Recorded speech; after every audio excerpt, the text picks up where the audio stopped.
Now you should be able to hear me. I just need to adjust some settings. Okay, I should not be too loud now. We definitely do want desktop audio. Sorry, this is like a new thing I had to set up on my computer.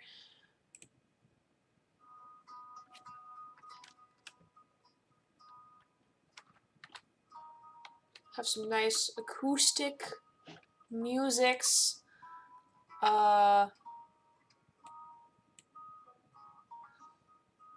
Which is being picked up through my mic and not the desktop audio. Love that. Okay. So I'm not sure how well that's gonna be on that end. Hey, thanks for following, my friend. So tonight is tea time. Very long overdue because I hit 50 followers don't know how long ago. And let me know if you can hear the acoustic in the background.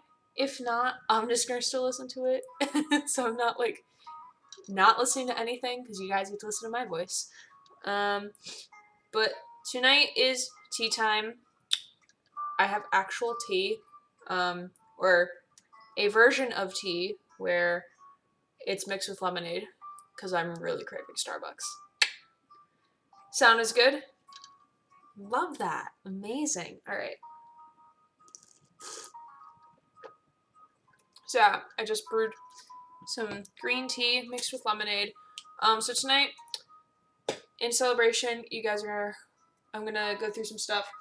Put up my nerd shelf, which can be on the top shelf up here, which you guys currently can't see, but I will adjust the camera eventually while we're doing this. So tonight's just gonna be really lax. No gaming tonight. Just a celebration of hitting Twitch affiliate. And hopefully none of these songs have lyrics. So I need to move the chair that way. I need to move these lamps. Oh, Jesus. Which are on top of my nerd shelf currently. Got these from my grandmother's house. And I don't know where I'm putting them yet. But we'll figure that out later. That's not important today. Or currently at this moment, it's not important. So, I packed my nerd shelf away in one of my suitcases, so I'm bringing it this way a little bit so I have easier access. So, first of all, I don't know where I'm putting this. I have no idea. I don't have shelves anywhere. So,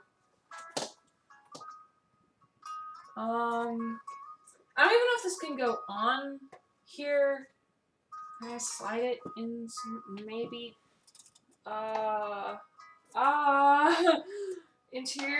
Hire me as an interior, nope, that's not gonna work. Hire me as your interior decorator. I promise I won't fail. So you can use this opportunity to ask me questions that you would normally probably wouldn't ask me on stream if you want. Oh my god, I forgot I made this. I have a donut pillow. I made it. It was an event on campus. I think it was the Kindness Carnival, and one group had like fabric sheets and stuffing, so you cut out the fringe, or the fringe is already cut for you, so you just have to tie it together, and then you stuff it. So, donut pillow. It's gonna go over there. It's gonna go on my chair I have behind my desk. So, ooh, did I put these in order? Alright. So we have, all these are gonna be basically Pokemon. I'm gonna do my best to remember where I got each one of these. Probably. We'll see. So, Arceus. I got him when I went to New York to perform with the Macy's Great American Marching Band. So he is gonna go up in high corner. He's gonna be overlooking, because he is the Pokemon, or one of the 4 Pokemon gods that we know of. So we're gonna just quickly, you can kind of see it, kind of. So next we have Mega Charizard Y. Not Mega Charizard X, because this one is still orange. Also got him in New York. So he's gonna curl around. Did I have him curl around originally? Hold on. Yes, it still looks good. Okay. So we're gonna take Lamp way down and not destroy my energy sword here. Boop. Okay, so we're gonna wrap him around here. I do have a picture of what my nerd shelf looked like back. Oh, hello? No? Okay. He's just gonna chill, I guess. Yeah, he's just gonna chill there. Okay, that's fine. Hopefully you guys can hear me when I'm facing that way.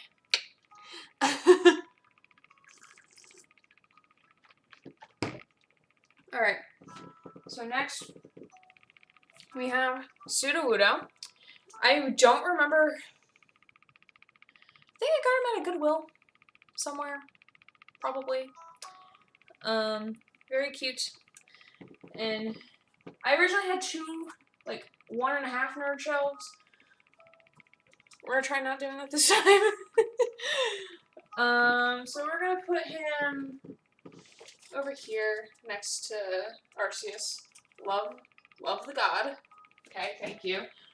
Okay, and then we have P-Dove. I think an ex-boyfriend got this for me. My long-distance ex-boyfriend got me P-Dove, because P-Dove was my favorite bird in Gen 5. So we're going to put him here. I'm trying to figure out where the tall ones are, because they're going to go more in the back. Let's see. Oh, do I have more clothes in here? I found more clothes. We don't like that. Okay, so we have Cyndaquil. I've had him for a really long time. Also got him in New York at a Toys R Us. Not Nintendo World. So, it's really cute. And really fluffy tail. So we're going to put him next to Cyndaquil. Or, we're going to put Cyndaquil next to P-Dove. And hopefully they are friends. Okay. Actually, I want to pull up this picture on my phone. Because I want to see what my nerd shelf looks like back at home. So I kind of want to mimic it. So we're going to pull it up. So I have a reference. So I need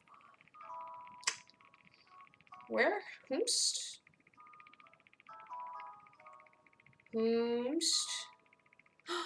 Hi, Erin. How are you? We're currently building my nerd shelf up there. And then hopefully maybe unpack one of my boxes of many books. So, but currently I'm trying to find a picture of nerd shelf. Oh, yay. Found you. Okay. Wow, this looks different than how I started it. Alright, so I'm using my picture on my phone as my reference, because all good art needs a reference, usually. And also I have tea. It's just starting to taste like water at this point. I put way too many ice cubes in that. Okay, so according to my Picasso picture I have, Cyndaquil went over here, next to the god. P-Dove went where? Where did P-Dove go? P-Dove I don't see. P-Dove disappeared. Tea is nice. It's also, I made a version of tea that's basically like Starbucks, so green tea lemonade, because I can't drink tea straight. Okay. What's next? What is Giratina sitting on top of? Oh! Okay. So next, we have Pikimiku. He's got a fluffy little tail. So cute. Very fluffy. Got him... Oh, was it an ex-boyfriend? It was an ex-boyfriend. I was in New York, Nintendo World, a different time. Went to go see Trevor Noah live. Not on his show. He was doing a stand-up show. And my ex-boyfriend bought him for me. Because he was one of my favorites in... What gen are you from? Gen 7? Gen 7. So we're gonna add him next, and then one of my favorites is gonna go next. So okay, so you're moving down here because that's where you were before. Okay, so Kukumuku right there. Oop, there you go. Okay, and then next we have Giratina, the god, not the god of death, but some could equate it to being the god of death.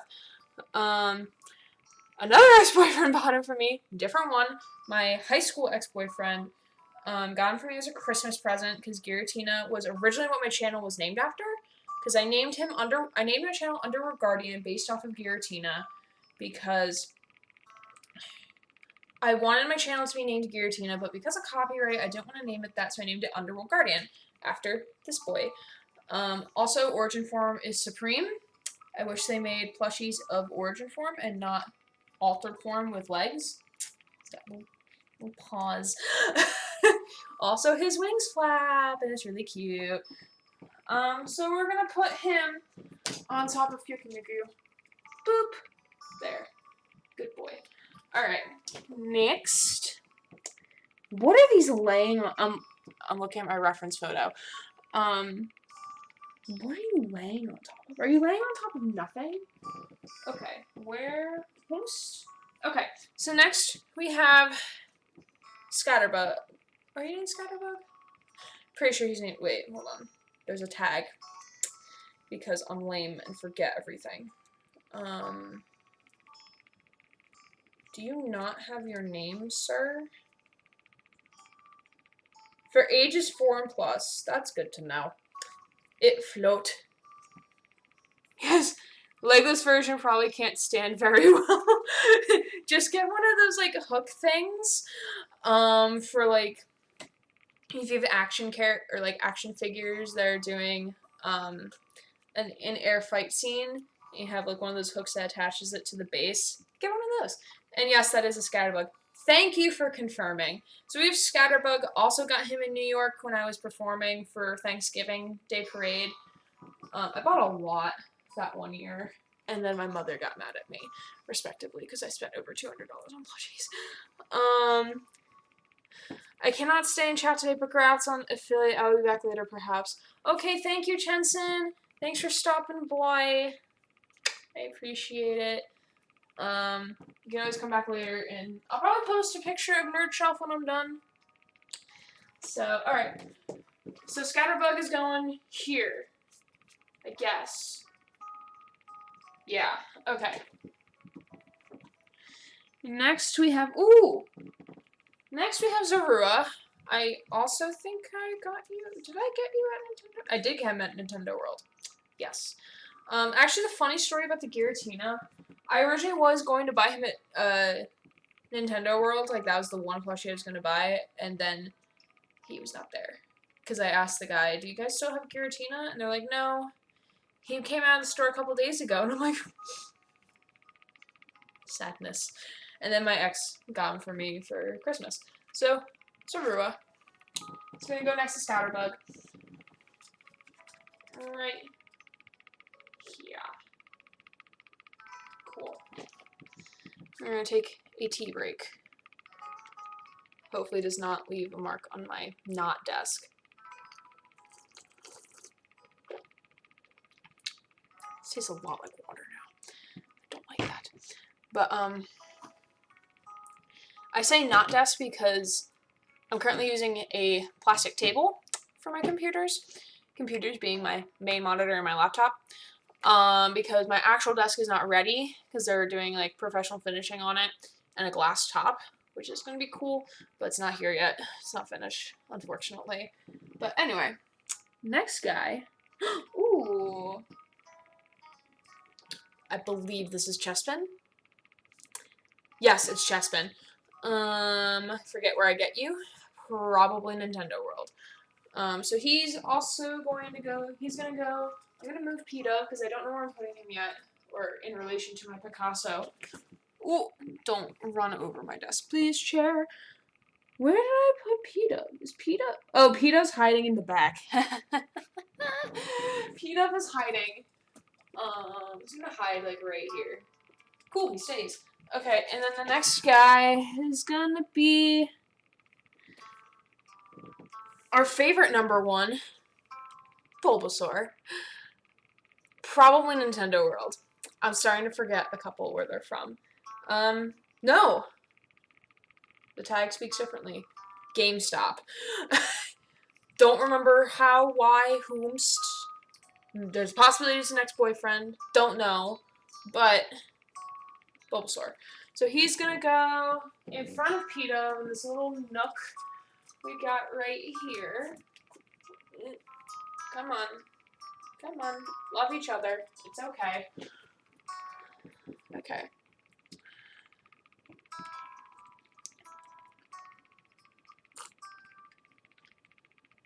So make sure to grab some tea. And also use this time. You can ask me questions about things. I don't care. Okay. So then next, we're kind of moving up a row a little bit. Next we have Cosmog. Got him at Walmart when I was dating my most recent ex-boyfriend. Yeah, I see. Told you, either come from Nintendo World by myself or an ex-boyfriend bought them for me. So, basically the rite of passage of being my girlfriend is buying me Pokemon plushies. Because, theoretically, if Dreamworld exists, oh, hey, Foxy, how are you? Or Jack, not Foxy, as in Five Nights at Freddy's. Hey, Jack. Basically, in my ideal world, ideal house, and money wasn't an issue, I would have basically a plushie of every single Pokemon ever. Fun times. But Cosmog, got him at Walmart. This is like, it's like one of the more higher end plushies, because, like, look at this fur. Look how gradient it is. And it's also really different from the other ones. It's softer. 9 out of 10, because it's not Giratina. So he's gonna go kind of nestled here. Gonna curl the tail around. There we go. Woohoo. Ooh, that looks amazing. Thank you. Are you talking about the plushie or the shelf that's developing behind me? Because we ain't done yet.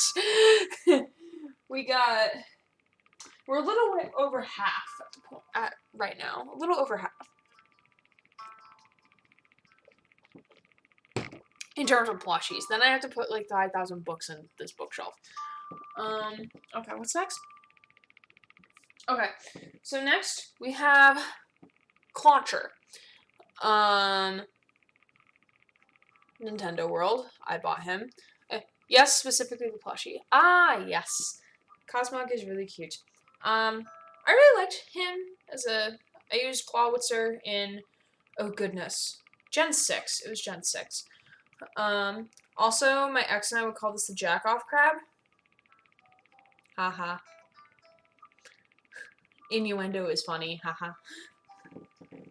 So we're gonna put him here.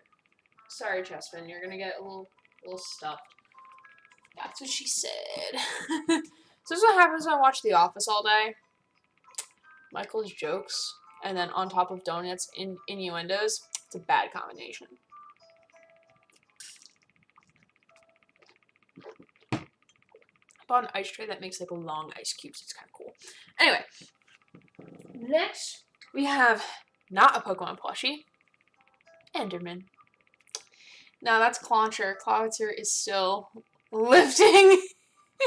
Yeah, that's what I said. I said that was Clauncher, but I used Clawitzer in Gen 6. But we have Endermoin. He's telling me it's not his name. I know it's not his name. My brain did a derp. Enderman, one of my favorite Minecraft mobs ever to exist.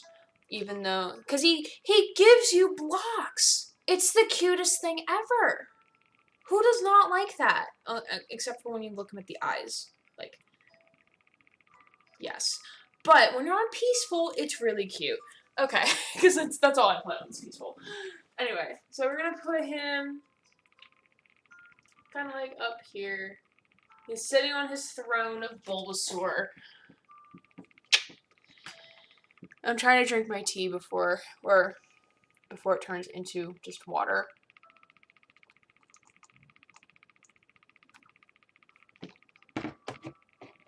Alright. Next. Wait, I'll save that one for last.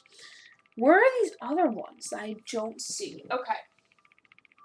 Next we have Dedenne, the Pikachu knockoff of Gen 6. Yes, it's Gen 6. Probably Nintendo World that I bought him. So we're going to put him back here, nestled in between Zorua and Scatterbug in the back. I will lift the camera a little bit once it's finished so you guys can get the full picture. Okay, next is we have the Jester Pikachu keychain. When I went off to college for freshman year, my best friend from home sent me this as like a little care package. It's so cute. Still appreciate that very much. I don't think she's watching, but yes. So this is going to be tucked away over here. He's kind of hanging, just chilling. Connected through his hook, hanging off the edge here, but still being safe because he's connected to something.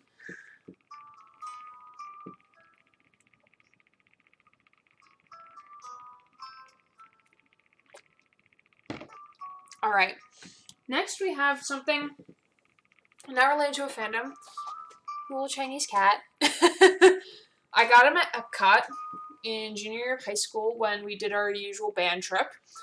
Originally bought it for my mom, and then in a care package she sent me, she gave it back to me, which I thought was really cute and really sweet. So I didn't even take the tag off. I'm that person, I guess. So we're gonna put Lucky Cat right here in front to watch over. The next we have... Ooh, wait. Where are you? Okay. So next we have another Minecraft mod. We have Spooter. Yes.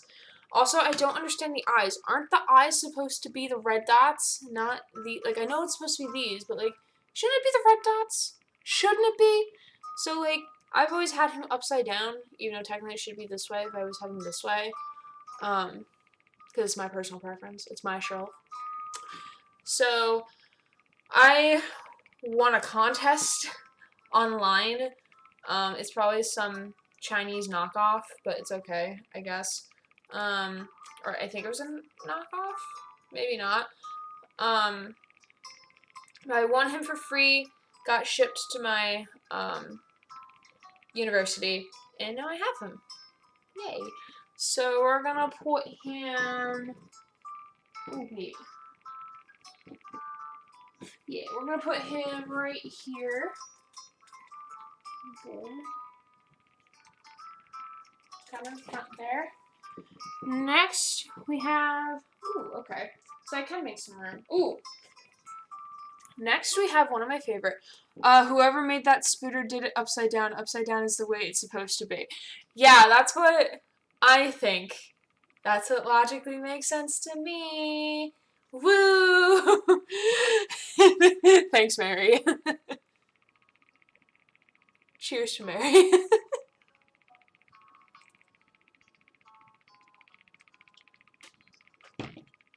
Anyway, next up, Rayquaza. And you know why I like this plushie? He can bend. I mean, when he bends, he has a very crackly body. Don't know if you can hear it. Well, because their top red eyes are the slanted, look like angry eyebrows. Look at, he angy. He angy. Don't do that. So, I have Rayquaza doing a cool, wait, hold on. We have to put this guy first. So, we have Tyrunt. Not like a tyrant. Tyrunt, because he's a runt. Haha. So we're gonna put him first. Boop. Rayquaza. I'm a fire in my laser. Wait, what? I'm a firing my laser. I love that. That's great.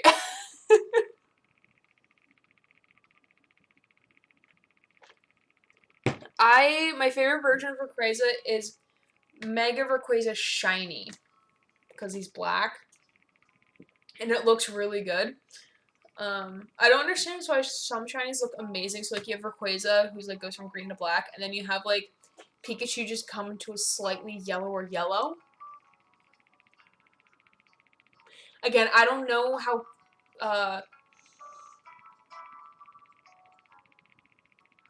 sorry, I had a brain fart just now.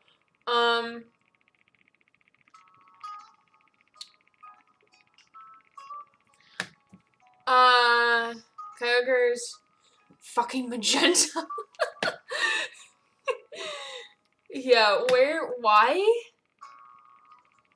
I don't know, maybe they ran out of ideas for shiny colors. I don't know, like, I want to think it's like, it's not color inversion, but I think there's gotta be some sort of formula for it. Because, like, where do they come up with these color combinations? Someone figure it out. Where's Noah or Wyatt? Arbok is kind of ugly, too. I don't remember what Arbok's form looks like for shiny. I don't remember. But Tyrant is gonna go right between here. Like a good little boy. What a good boy. Okay.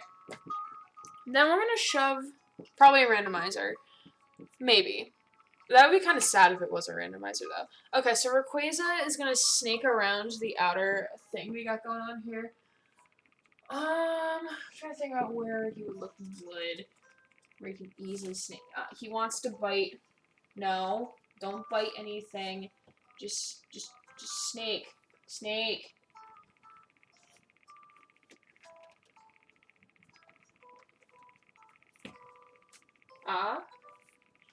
Wow, he did it.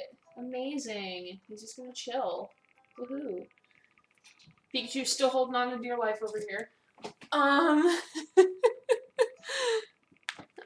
He's gold with blue accents and Ekans. There's not green. There's not. We don't like snot green. Snot green is not good for you.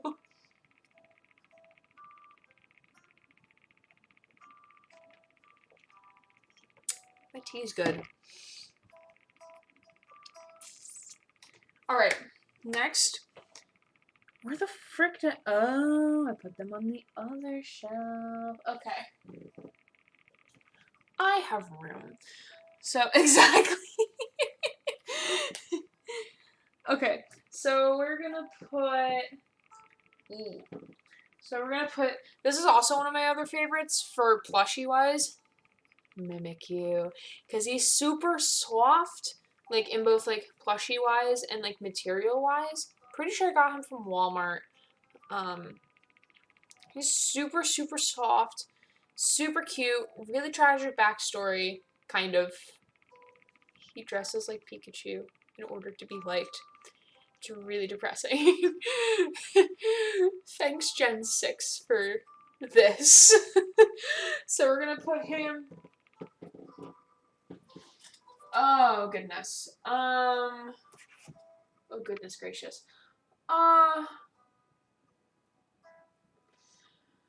Put him right here, maybe? Arceus is not happy about that. He's now covering Arceus, but it's fine. It's fine.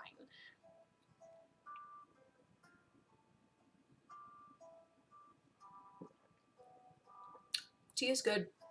Tea's really good. I need to start getting used to drinking tea without lemonade to it. Anyway. So, where did I put Mimikyu? Oh, I put Mimikyu over there before. There's no official reason why shiny colors are like that. Oh. I don't like that. I don't like how it's not. There's no rhyme or reason to it. That's kind of sad. A little, just a little bit. Alright, so I'm moving Mimikyu, because originally I had Mimikyu over here. So we're going to keep that. We're going to put Mimikyu over here next to P-Dove. Boom. And then Enderman is going to be like, haha, I hold you up with my body. And then next we're going to put Mantike. Woohoo. Oh, just fan theories. Got it. I'm going to put little Mantike. Pretty sure I probably got him at a Goodwill. or Salvation Army when I was hanging out with my grandmother when I was bab. Not too bab, probably like age 11. Because that's when I started getting like really into Pokemon. Like I remember making like a giant map, like a whole new region. A lot of fun. I still have the map somewhere. We might find it in one of these boxes. I'll show it to you guys. We have Mantike. So we're gonna put him over here. Boop. Right in front. Then we have, so we only have 4 left. So next we have Doggo. And yes, he's Doggo because he has collar. Probably got him in GameStop. So I frankly don't remember. I'm trying to get my tea.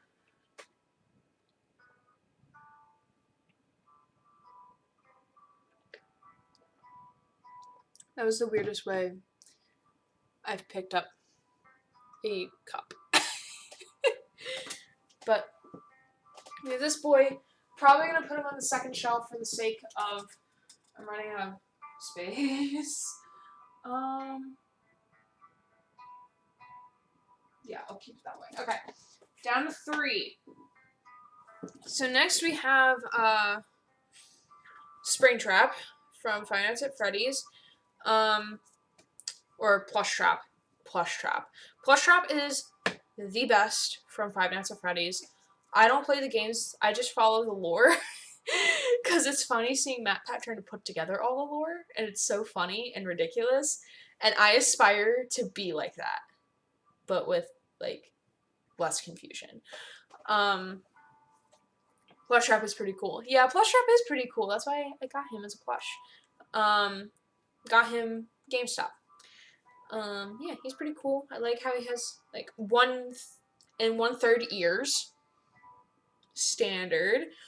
Also, if it gets too dark, then I'll turn on some other lights, because I don't have any other lights on in my room right now. Alright, so we're going to put him, we'll stick him next to Sudowoodo. Kind of like in between. No. Stay. Be a good dog. There we go. 2 more. Then we're moving on to not clothes. Highly doubt you guys want to see me put clothes away in a closet where I am out of hangers. We're doing good. So next I have Mono. This is one of those micro, or frick what they're called, giant microbes. Got him at a science museum, and I named him Puff Puff as a kid. Like, cause Puff Puff. Look, he's got eyelashes. It's the best thing ever. But, like, they use these at the science, or they think the purpose is kind of, like, to teach kids about diseases and stuff. Pretty sure they made one for COVID-19, which I think is funny. Like, that came out quickly. Conspiracy theory. Just kidding. But these are pretty cool. I wouldn't mind collecting these, but I currently don't have room to collect these. So, perfect world, perfect house? Definitely. Here? No. So we're gonna put him, we're gonna give Clauncher Mono, because that would make sense with his jack-off claw. Oh, did you bleep that? What? Why does that start out? I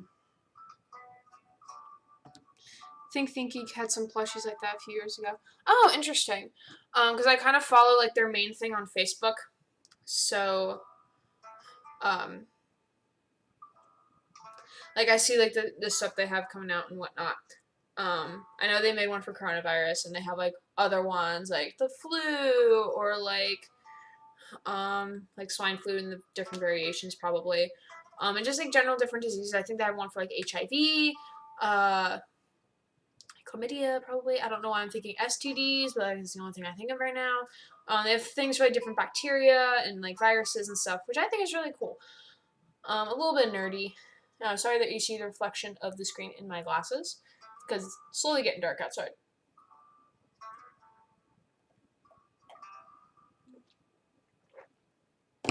Alright. Last and most certainly not least, if I'm gonna have a Pokemon plush collection, I can't not have Pikachu. I think this is one of the oldest Pokemon plushies I have. I don't remember where I got him. I think my mom or my dad may have gotten him for me, or someone that I know, because this is back before I was dating people, so it wasn't an ex-boyfriend. But then my mom got me another one, which I then gave to my friend because they were having a really rough time, and Pikachu was one of their favorite Pokemon, so I gave off that plushie and kept my original. So he is going to go in the center of my nerd shelf, way back, because we would not have Pokemon be as successful if it wasn't for Pikachu. Probably, excuse me. Alright, so that's my nerd shelf. So I'm just going to quickly tilt that upward so you guys can see in the darkness. I will take a better photo later after stream is, after stream is over, but that is my nerd shelf. So I'm going to be quickly, not necessarily cutting away. I'll cut away for like 5 minutes to just move my box closer so I don't have to walk so far to get my box of books and stuff, because then we're going to start looking through my books, because I know there are books I do want to get rid of, so we're going to start looking through that. I might turn on a couple more lights in here so it's not super dark. That's the wrong one. There we go. There's the right thingy. Alright, so I got some light on. Probably looks a little weird, but we got light. Woohoo! So, oh goodness. I'm gonna take the things off my shelves currently, minus my plushie collection, and then I'm gonna start pulling things out of boxes, trying to figure out where I want them to go, essentially. So we're gonna start with this upper shelf here. So on it, I had a Pokemon card tin, which I don't know what I'm going to do with these tins. Do people collect them? Because if so, I'll sell it, or find some use for it. I don't know yet. But I currently do have in here wrappings of Pokemon card collections before I, now I just accidentally rip them open in a really not cool way. And they're not neat. There we go. I'll put that here. Oh, when my mom comes tomorrow, it's going to be a nightmare of stuff in my room. Alright, now I have this notebook. This I actually used to take notes for a meteorology class that I took last year. Fall 2018, I should be more specific. And I kept it because I kept all the pages that I used, because I was planning on taking the second level meteorology course that my university offered, but I didn't want to take an 8 a.m. and more because that was where I practiced was 8 to 10 in the morning, and that's when the class met. So, but now I've been using it. If you guys remember from my Minecraft streams, I have a city named Voy, which kind of is my dream. Maybe I'll play a little bit later tonight, but off camera. So I have all the things I want to have in this city, along with red versus blue characters and where they're going to be. And then I started a list of red versus blue quotes to put up as quotes for my Redbubble. So that's what this notebook is for. I think I have carpal tunnel or something. My wrist keeps spraining from the simplest of things. Oh no! I'll help you come up with or figure out some stretches that help your wrist. I know, because yes, I started doing yoga. It's been fun. Didn't know it was going to be a workout. I sweat a lot this morning. And then I took a nap on my floor. I know One of the stretches that the lady said that was really good for people who do have carpal tunnel, maybe arthritis, is as long as you keep straight upper back, shoulders back, reach your hand out like so, and then you put your thumb to your palm, wrap the fingers around, and just like pull back. You'll feel a stretch. Just don't do it like, don't break your wrist. But that is a stretch, and then you just do it on the other hand. You also just want to make sure that your shoulders are rolled back when you're doing that too. So that is this notebook, so I want to keep it handy. I just don't know where I'm going to put things on my shelves yet, so I'm a little hesitant to put things. Okay, then we're moving down to my next shelf. I have a crocheted ice cream cone. I was a tour guide at my university, so we had to do a scavenger hunt, and we went into the library, and one of the library ladies gave us this. I kept it. So it's really cute, really plushy. We don't know who's been making these in the library, which is kind of cool, kind of mysterious, but this will probably go somewhere on my desk, maybe here or at work. I don't know yet. Boop. Alright. Next we have utensils that are supposed to go back in my backpack, which is over yonder. I don't feel like going over yonder right now, so they're just going to stay over here. Next, moving up, that was a ornament that someone got for me for Secret Santa. I have one of my wax melters. I have 2 wax melters. This one I'm not sure where I'm putting it yet. I wanted to put it somewhere in my room, but I'm not exactly sure where.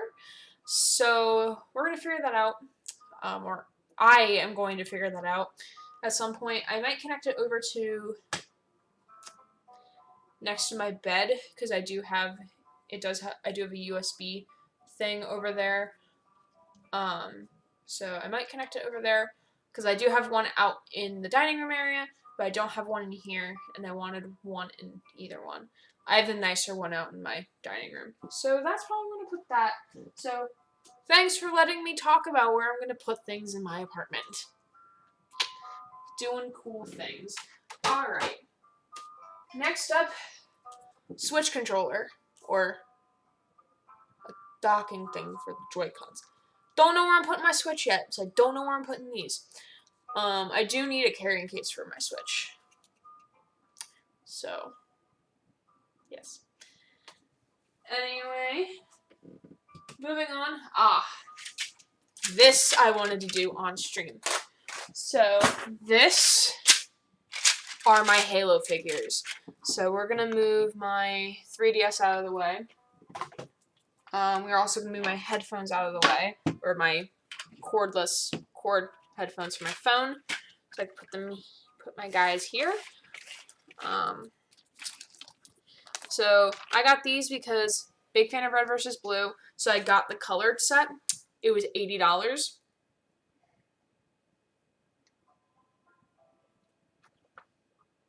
A lot of money. Got them last summer. So they come with bases, or not like red and blue base, not like that. I'm actually gonna turn my camera down a little bit. Woohoo. Better. I just have the Halo Reach statue of Noble Team. Ooh! So, like, of, like, these little figure guys, or, like, actual, like, full size, or not, like, full size, because full size would be huge, but, like, actual action figures and not the mega constructs. Oh, random grunt. My boss gave him to me, who's no longer my boss, because I graduated, so I can't have that job anymore. Gave him to me because he saw it and was like, oh, Erin has these and likes Halo, so I'll give her this. So he's my little buddy.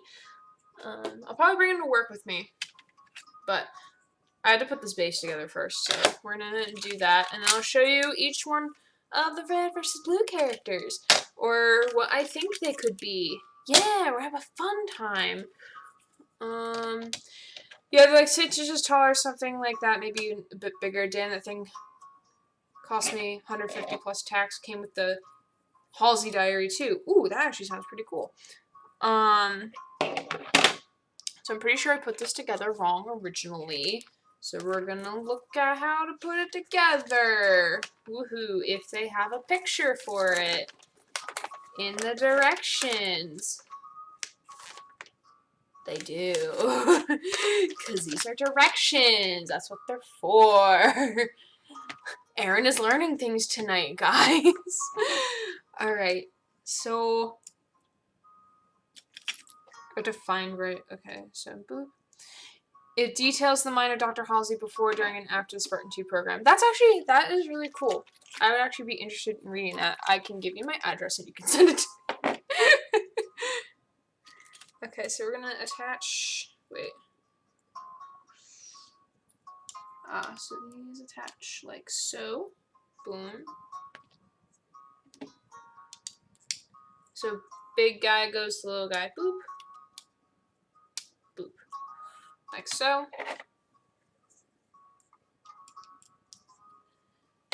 Okay. Then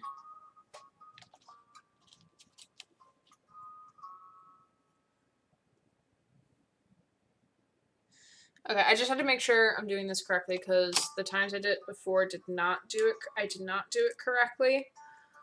So I just want to make sure. Oh, frick, that is not correct. There needs to be a little bit of ledge hanging off. Just a tiny bit. Also, I hope you're enjoying this very all-acoustic station on Spotify. I am not sponsored.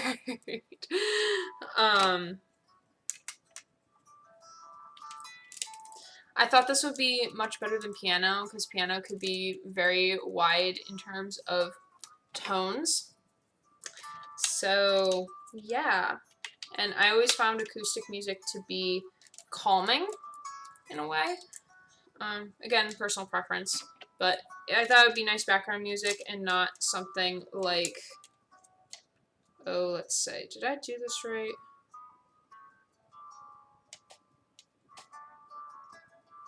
Oh, it's supposed to hang off the bottom. Okay.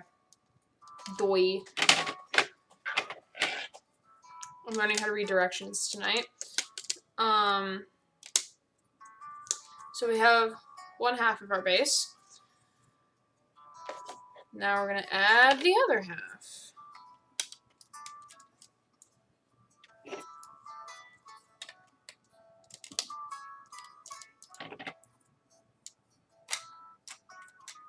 No!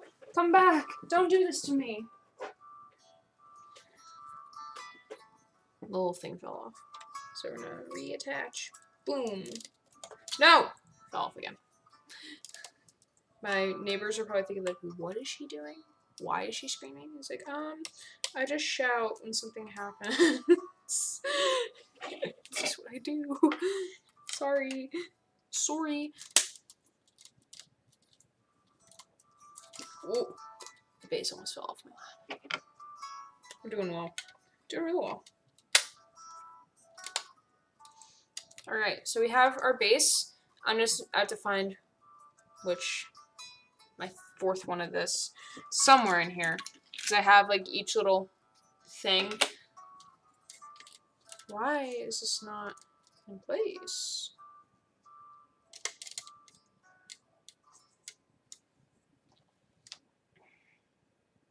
First of all, how is this supposed to go? Ah, I have to flip this one upside down.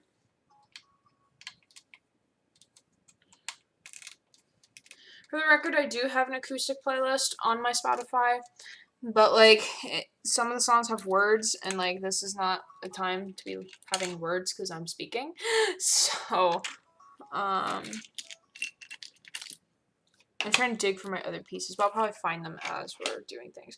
So we have different panels. So this one is a Spartan helmet, or the side view of a Spartan helmet. Then we have front view, and I feel like I'm going to sneeze, so if I sneeze, I'm going to try to turn away as fast as I can.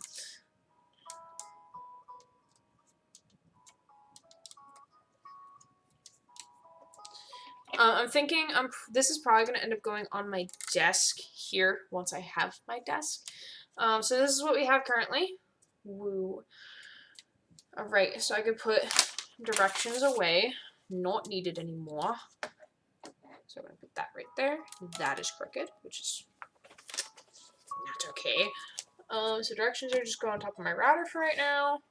Boom. Okay, so I do have different characters that are not a part of this collection that I'm going to still show you anyway.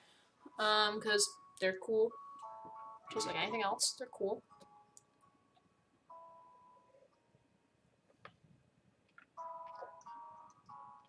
Ew, is all the pulp at the bottom? I don't like that. Anyway, so we have this guy. Kind of looks like Agent Wyoming. Focus. It's not going to focus. Dang it. But we have this guy who looks like Wyoming, but I'm not using him as Wyoming. Okay. So, first from the collection, we have Green Guy, who is actually glow in the dark, but in terms of our sake in RVB land, I called him Delta. So we're just gonna, actually we're gonna do a swappity swap. Put that there, put that there. Alright, so I'm just gonna basically be putting these guys in some location on the thing, not necessarily corresponding with anything per se. Alright, next we have Lopez El Pasado. Lopez is holding a rocket launcher. Very fitting. Alright, so Lopez is, I think I had them on different levels based on their team.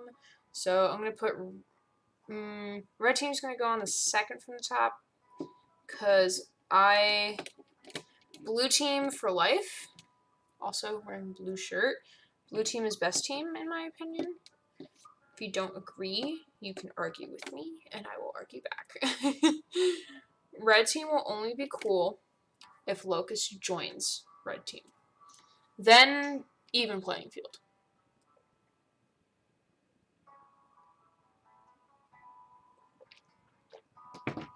And I am now out of tea and lemonade. Next we have, he fell.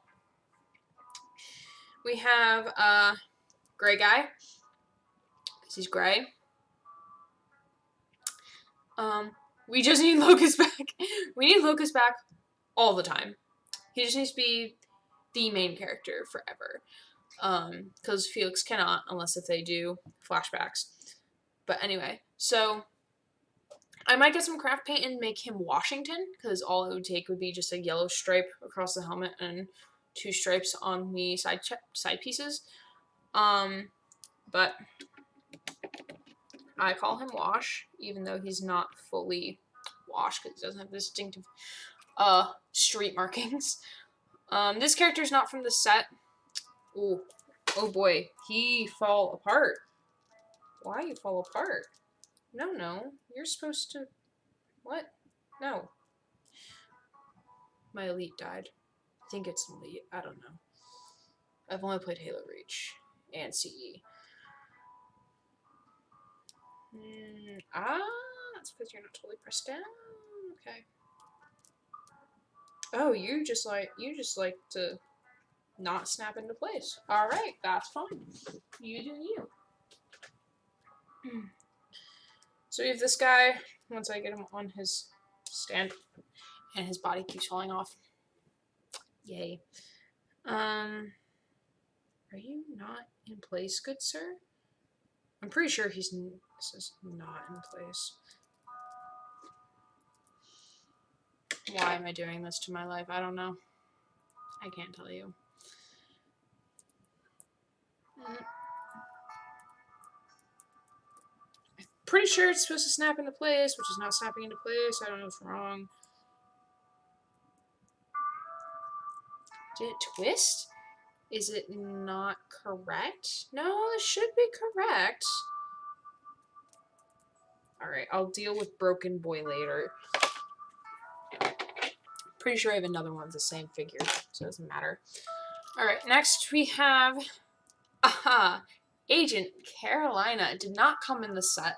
I got her from my ex-boyfriend. We were trading these guys. So he gave me Agent Coraline. Agent Coraline, reporting for business.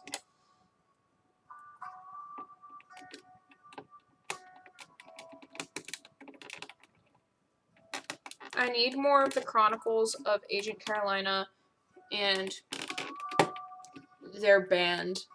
I need more of it so badly. Alright. Did I give you sniper rifle? I thought I did. Come on. Put the sniper rifle in your hand. There we go. Okay, so here we have Agent Wyoming with a sniper rifle. And this came from the actual set. So I have to fix him because there's no longer a ledge for him to sit down on. Actually, no, I can make him sit down. Boom. Sit.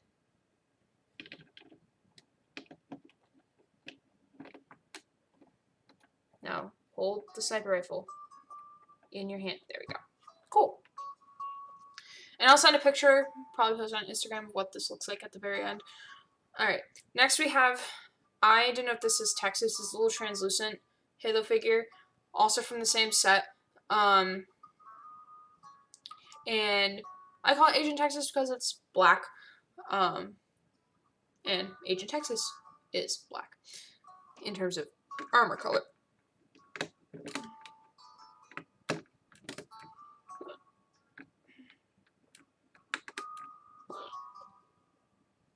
Excuse me. Alright, so here we have everyone's favorite Light a Shred soldier. We have Donut. And of course he's carrying grenades because he has one hell of a throwing arm. So we're going to put him up here with Lopez. Next, we have Sarge, our favorite, not sure if he's Southern gentleman, but he certainly sounds like it. So we're going to put him along with Donut and Lopez on the second to top tier.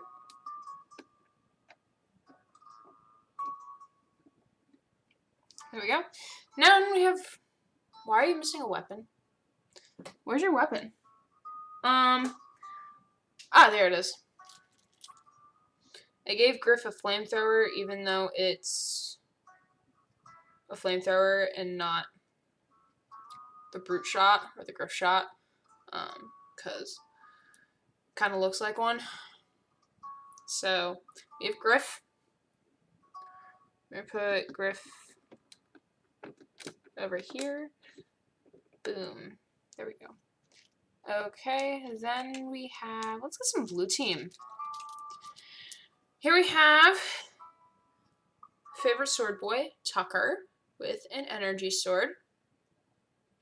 So he's going to be top tier, because blue team, best team. Hashtag and forevermore, blue team, best team. Oh, you're not going to stay like that, are you? Okay. Actually, no, I'm going to put you over here. Boom. Then we have Sister, or Kakina Griff, who ends up on blue team. Oh, no, that is color. This is not Sister. I thought this was yellow. This is most certainly not yellow. What am I doing? I don't know. My brain died at some point. So, I believe I made this Agent York because it was kind of a tan color, unless if my brain is lying to me. I don't know. Did I make this Agent York? We don't know. Maybe I did. We don't know. So I'm going to put him with, yeah. Alright. Then we have Gold Spartan. So basically either one of those two could have been Agent York because he's like gold, tan, something in there.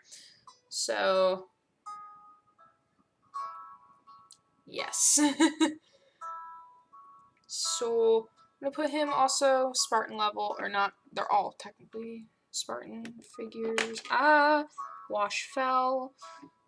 Probably got a grappling hook stuck to his balls, which is normal for him.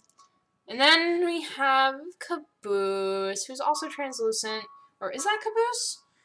Or did I make another one Caboose? Oh wait, I think this one's Caboose. I think I made that one Church. Maybe, I don't remember. We have Protect the Washed Up. He didn't fall completely, he just fell off onto the table, not onto the floor. So he did not fall off a cliff or get run over by a car. So this is Caboose holding a Freckle, so it's a battle rifle. I'm going to put him also with Tucker, but far away from Tucker because apparently he does not like Tucker, especially in the earlier seasons. But then he says in season 11 that he thinks they're very good friends, but it's muffled, so we don't actually hear him say that physically. And then here we have Sister, who, as far as I'm aware, her and Tucker are boning. So put them next to each other. She's gonna be like, oh yay, with her hands in the air, like she just doesn't care. Then we have Green Guy. So this is Agent Georgia, who got lost in space. No one knows what happened to Georgia. So I'm gonna put him. Yeah.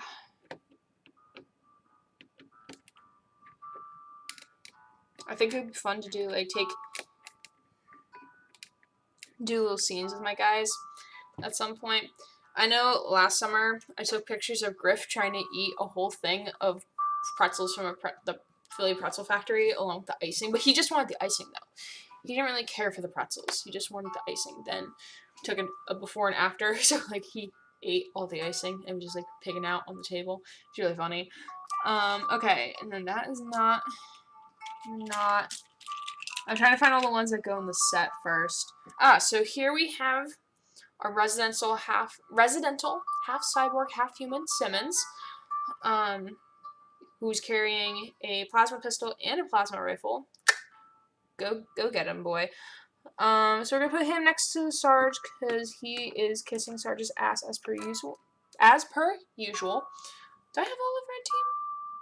Yes, I do have Olive Red Team on here. All right. Think this guy is purple. I can't tell. Or are you purple? This guy's purple, but he's also missing an object of some sort. A scanner. So here we have Doc, who's a medic. So I'm gonna make him straddling both the red level and the blue level because he's the pacifist party. Why are you dropping your medical scanner? Why? Hold on to it, please and thank you. So we're gonna put him in between both levels because he straddles both teams technically. He's neither red nor blue. Oh goodness, I can't. Also right next to Donut, because Donut and him are besties. So, boom.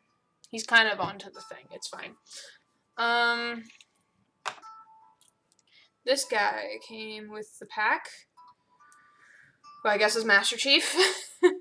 The actual Master Chief. So I'm just going to add him to my freelancer level. Because I don't really know where else to put him right now. Oh, no. Boom. Right there. Cool. Thank you. So, and then I think I made this guy Church, unless if there's like a completely clear guy. Maybe. I don't know. I'm trying to figure out how many more from this pack I have. Yeah, just these last three. So I think I made him Church. Do I not have many blues? Okay.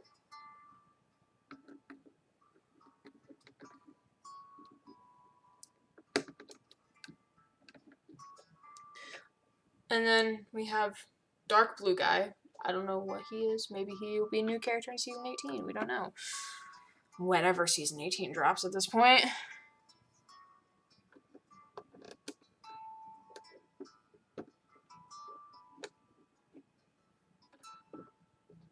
goodness. Come on. Stop going into splits. Their legs aren't sticking to the thing. Patience. Yes. Very much so. There we go. And then we have another gray guy, which I guess could be Washington. So I'll put him also up on the blue level for the sake of it, because they had not many people. And then finally, not from the pack, we have someone who looks like Agent Maine because of the helmet type. So we're going to put him somewhere and move one of the characters in the front. Boom.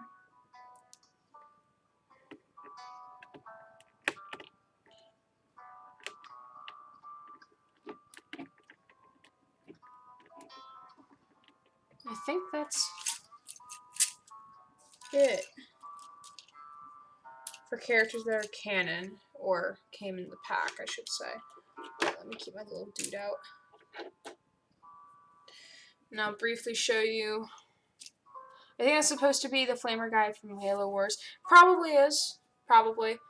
But I do want to repaint him at some point to look like whatchamacallit. So here we have my set of dudes. I don't know where my other panel is. There's supposed to be 4.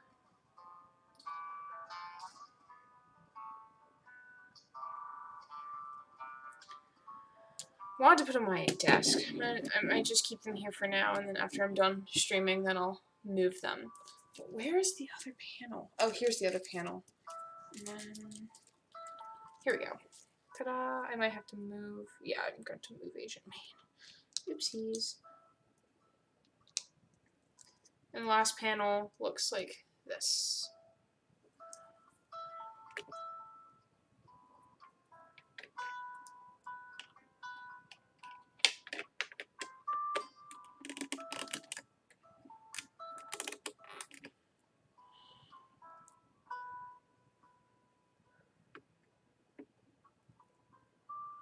Oh, come on, Agent Maine.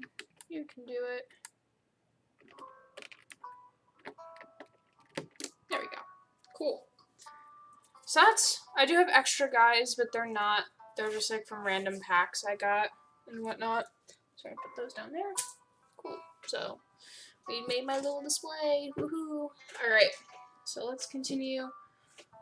Oh goodness, I have so many. I'm not going to go through all of these because that would just take forever. And I don't want to do that to you people. So I'm just going to put these on the floor.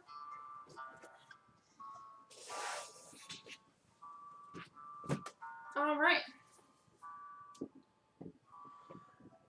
Move my 3DS back to be here. Alright.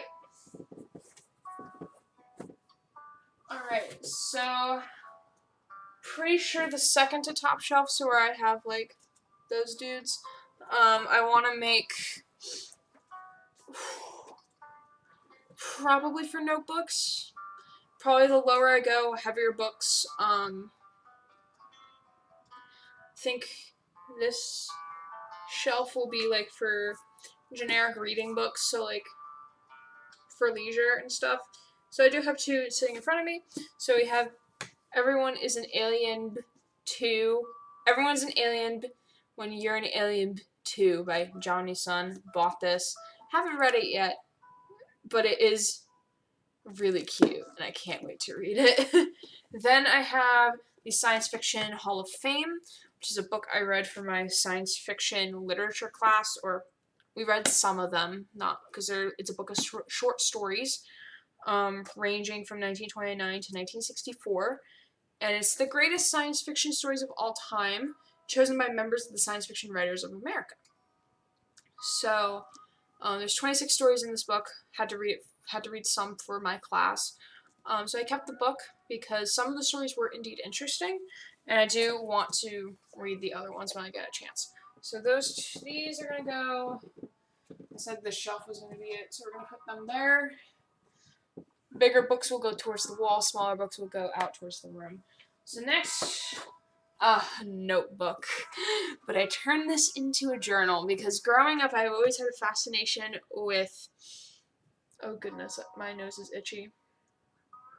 I had a fascination with like stories that were like journals. So like Diary of the Wimpy Kid, the Dork Diaries, stuff like that. I loved those stories. So I made one of myself, even though there's only like 5 pages. I'm assuming chat's gonna want me to read this aloud, so I will put it to the side. Let me know, do you want me to read this aloud to you? Because I will. Get to see, how old is I when I made that? Probably 11, 12. Read! Okay, we got one. Got one for read. There's 4 of you, or 1 including myself, so that's 3 of you. Next book is my How to Stay Alive in the Woods. I've always been interested in survival books. Not because I do plan on being lost in the forest, but you never know. What if I go hiking or camping? It would just be a good thing to have, and also comes with a compass. So, pleasure read / informative. Yes. So we're gonna put that with pleasure reading. Woo. We have 1 read so far. We need more.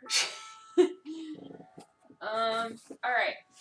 Another pleasure book that I started reading is Area X. So if you've seen the movie Annihilation, Annihilation is the first book of the Southern Reach trilogy. The book is very much not like the movie. I actually liked the book a little more, but I think for the movie they had to put a little bit more substance into it. I'm not sure if they also took ideas from the second and third books in the trilogy. I started reading the second part, and it was different in terms of, like, it wasn't like the same style as the first, so I was really confused. So I do intend on continuing to read this, because it is a very interesting book and storyline, and I want to see how it ends versus the movie. So we're going to put that on the shelf over here. And we're going to swap.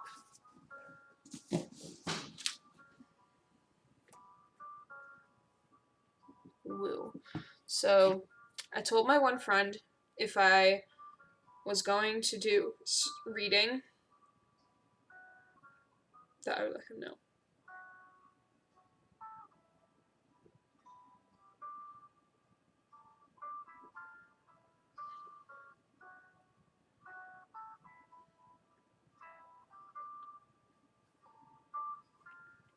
Alright, so, what else do I have here? Ooh, we have some cooler books.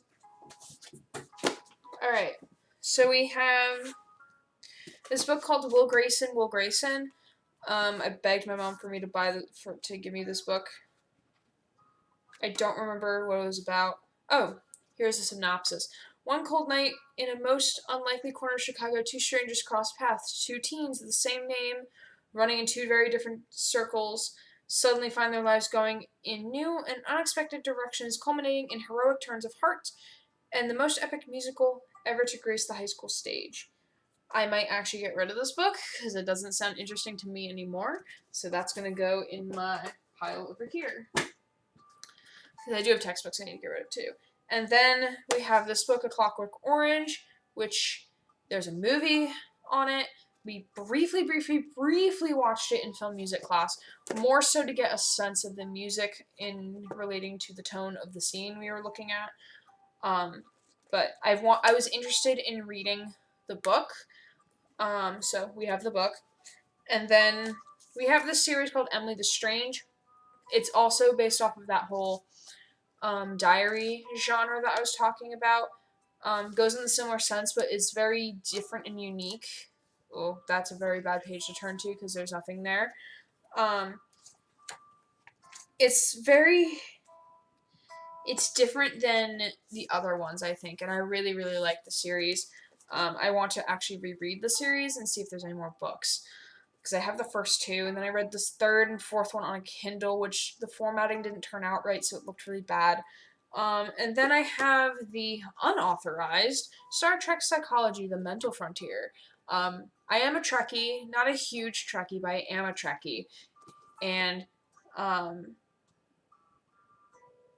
I do want to read it to kind of get an idea behind the psychology of Star Trek. So we're going to add these to my show. Woohoo, turn around. Turn around.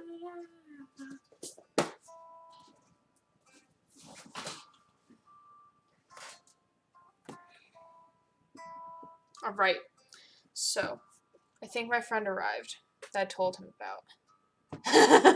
Yes, he did arrive because he sent me a Snapchat that he did.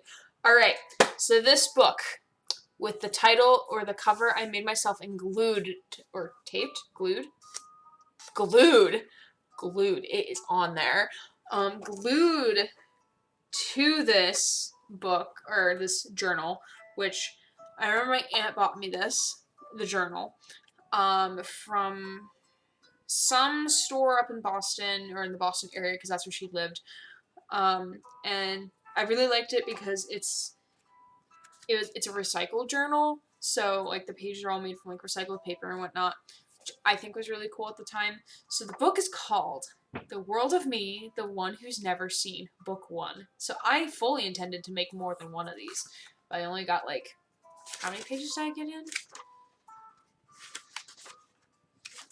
10 pages. 10 pages. Alright, here we go. Now this, keep in mind that I was like 10 through 12 when I wrote this. So 10 to 12-year-old mind here. Roughly speaking. Maybe 13. Alright, December. Friday, 18. I'm reading it right as it is. I'm going to try so hard not to correct my own grammar as a kid. Because I was really bad at grammar. Even though now I'm like great at grammar. Alright, I'm going to stop stalling now. Man, I don't get this. My mom bought me this dumb journal to write in, and it's the worst idea she came up with besides going outside. Hold on. Why is going outside a bad thing, though? Why? That's fun! Ugh. I mean, as an adult, I don't like going outside because it's hot and humid, and I don't like feeling gross. But there is a park next to me, or next to my apartment building. So, but like, outside's not that bad, though. Anyway, let me tell you two things. One, this was mostly my idea. So why are you complaining?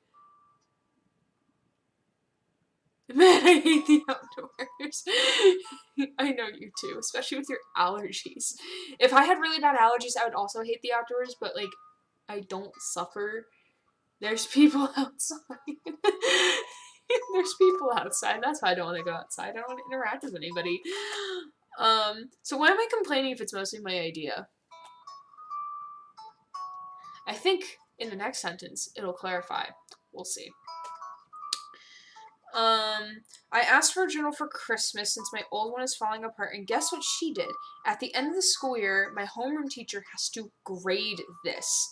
Where does she come up with these ideas? Mom is pretty proud of herself, so she doesn't see me front any screen all day long. See me front. Class A writing. 10 out of 10 would recommend. I get migraines from being out in the sun for too long. Aww. That's so sad. I don't get migraines. I get photosensitive. So if I go from like dark inside to harsh outside light really quickly, I sneeze a whole ton. I made a joke out of it when I was touring people, and then I would sneeze like 15,000 times and be like, "Oh, bless you, are you good? Do you have allergies?" But, "Yeah, I'm allergic to the sun." Just deadpan, like, "Yeah, I'm allergic to the sun." And they're like, "Oh." And I'm like, I'm photosensitive, so like I'm not gonna die, but it got them sometimes. Oh, so I did put images, cause that's okay. So there we go. So me happy, or me happy, me not happy. So me happy at computer desk, me not happy sitting on bed, and writing in this journal, even though it was my idea. So we were doing well. Alright, I will get revenge on her. Anyway, so we're shifting it, like, I will get revenge. Anyway, oh my goodness. Anyway, number 2 is that if my crush finds out about this journal, he'll probably not talk to me at all. Besides, he doesn't know who I am. I'll talk about him later. If he doesn't know who you are, then why does it matter? People keep journals all the time. Like, I have, like, 15,000 journals. Not just, like, stuff that, like, I've kept since, like, 4th grade journals, like, that I've written in and stuff, but, like, journals that, like, I document, like, my goals and, like, my, intentions and gratitude journals and stuff. So it's, like, it's not that... What was I insecure? Was I insecure? Probably insecure. I can't even tell the difference between you and the drawings. It's so accurate. I know. I was Picasso at the age of 12. Okay. Okay, next page. For the meantime, I hope this thing is camouflaged at all times. So here we have another wonderful image that I drew. So, hey, is that a diary? No, the journal. Oh. Oh man, I even tried to put like a little context in my hair. So like, as a kid, I used to wear a ponytail all the time because I did martial arts. So naturally, I was really used to having it up or back out of my way because I kept it really long. So I drew the ponytail, like coming out the back, and I also tried drawing. I had a middle part back then, not a side part. And I even put like lines in the thing to show hair. Like, oh my goodness, what am I doing? So okay, so we move on. Okay, so I had some really close calls, but I made through them. So shouldn't it be fine? Shouldn't it be okay? Anyway. Some kids like to get on kids' nerves. That's repetitive. And let me tell you, it's big time annoying. It's big time annoying, guys. Don't get on each other's nerves. Don't do that. It's big time annoying. Plus, if any popular kids find out about this, I'll probably be emotionally compromised. Oh my god, emotionally compromised just reminds me of Star Trek. From... Oh goodness. First movie of the reboots was when Spock gets emotionally compromised by Captain Kirk. I have to rewatch those movies now. I have a lot of things to do. I'll probably be emotionally compromised and, comma, probably on the bottom of the school's popularity list. So a lot's at stake here. So angsty. Popular kids, so angsty. Because, you know, like, popularity was a thing, you know, back in those days. So I was really concerned about being popular, even though I never could be popular, because that's... I just didn't fit the bill for the popularity for some reason. So I kind of was a little obsessive over it. I just hope that this thing won't cause any problem for becoming a world rock star. As a kid, I had this thing about trying to be a world rock star or like a world famous pop musician. Not like pop, but like trying to be an orchestra music. That genre. So here, it's manifesting here. Oh, and by the way, here's a copy of the top 20 most popular in the 8th grade. Oh, 8th grade, so I was definitely 13 to 14, or maybe 12 when I wrote this. Both boys and girls. But you could beat the fuck out of them. Silver lining. True. But I think maybe in this story, I don't think I did martial arts, because usually when I wrote stories, I would either cut the martial arts part out or keep it, so I probably cut it out of this one. So apparently, the character was number 13, because at the time, like, that was my favorite number, was number 13. So you're still high on the popularity chart. Why are you complaining?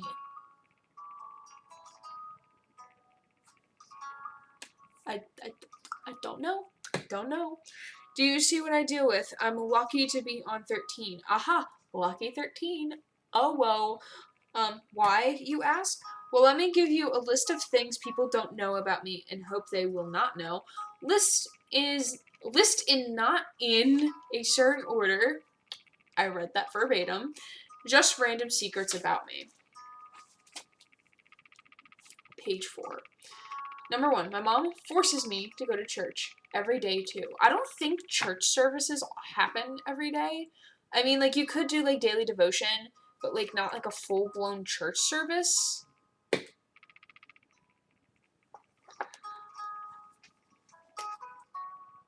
What was I thinking as a kid? Number 2, my mom is an idiot. Did I, like, really not like my mom when I was younger? Is that what I'm getting at here? In quotes, with under number 2, she don't even know if I'm her actual child. Let's hope not. She don't even know. I was really bad at tenses, so I would have a singular object and then use I was just bad. It was just bad. Yep. I can't explain it. Number 3, I'm a huge fan of Adam Lambert, gay entertainer, not popular for 8th graders. Okay, so this is actually based on some truth. I remember in 5th grade, we watched the season 8 finale of American Idol. I fell in love with Adam Lambert because, let's face it, he's really, really cute. And I, all throughout, ever since 5th grade, like, probably up until, like, my last year in high school, like, I loved him. I was a full Adam Lambert stan. I always thought that I would get made fun of for liking a gay musician. Like, to the point where, like, grammar just left my head. To the point where, like, I was so afraid to wear this Adam Lambert shirt my grandmother bought me. I was that afraid of it.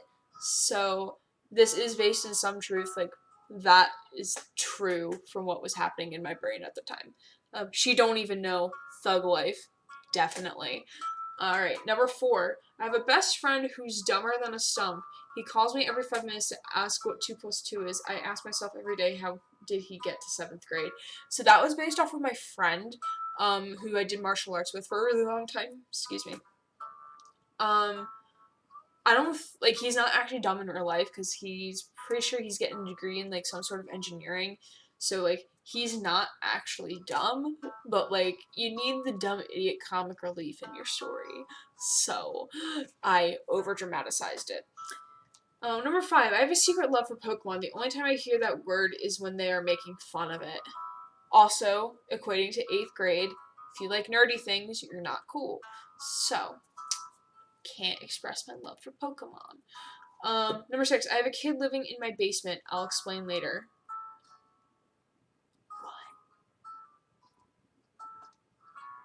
What? Why? What is this plot thread? Why are you explaining it later? Why don't you explain it now? I guess, like, you're hooking them into it to read more, but that's not how you do that. No. Secret love. Number 7, I love paranormal stuff. I have an entire bookcase filled with paranormal stuff. That's really repetitive. But that's also based in some truth. Growing up, I was really into paranormal stuff. So, like, not, like, in terms of the movies and, like, horror, but, like, I would watch, Fact or Faked. I would watch, Monster Quest on, I think it was Animal Channel or Discovery or History Channel. I would watch those shows. I was so into it. Oh goodness, what? Number 8 just has me questioning my existence. I'm a spy in summer.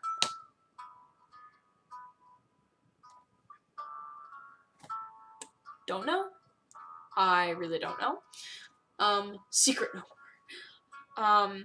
I'm assuming this is based off every summer, me and a couple of the other kids on the street, or the one kid, he has a younger brother who we just did not like playing with us because, like, he was, like, a terror. He was literally a terror. And what would happen would be, like, we would be playing, like, a spy game or something, and we, like, somehow we would find out if, like, the kid's brother was coming or not. So we would be, like, playing spy games and, like, having, like, hideouts, and, like, we would have, like, hand signals for, like, oh, Jack's coming. And it was so funny.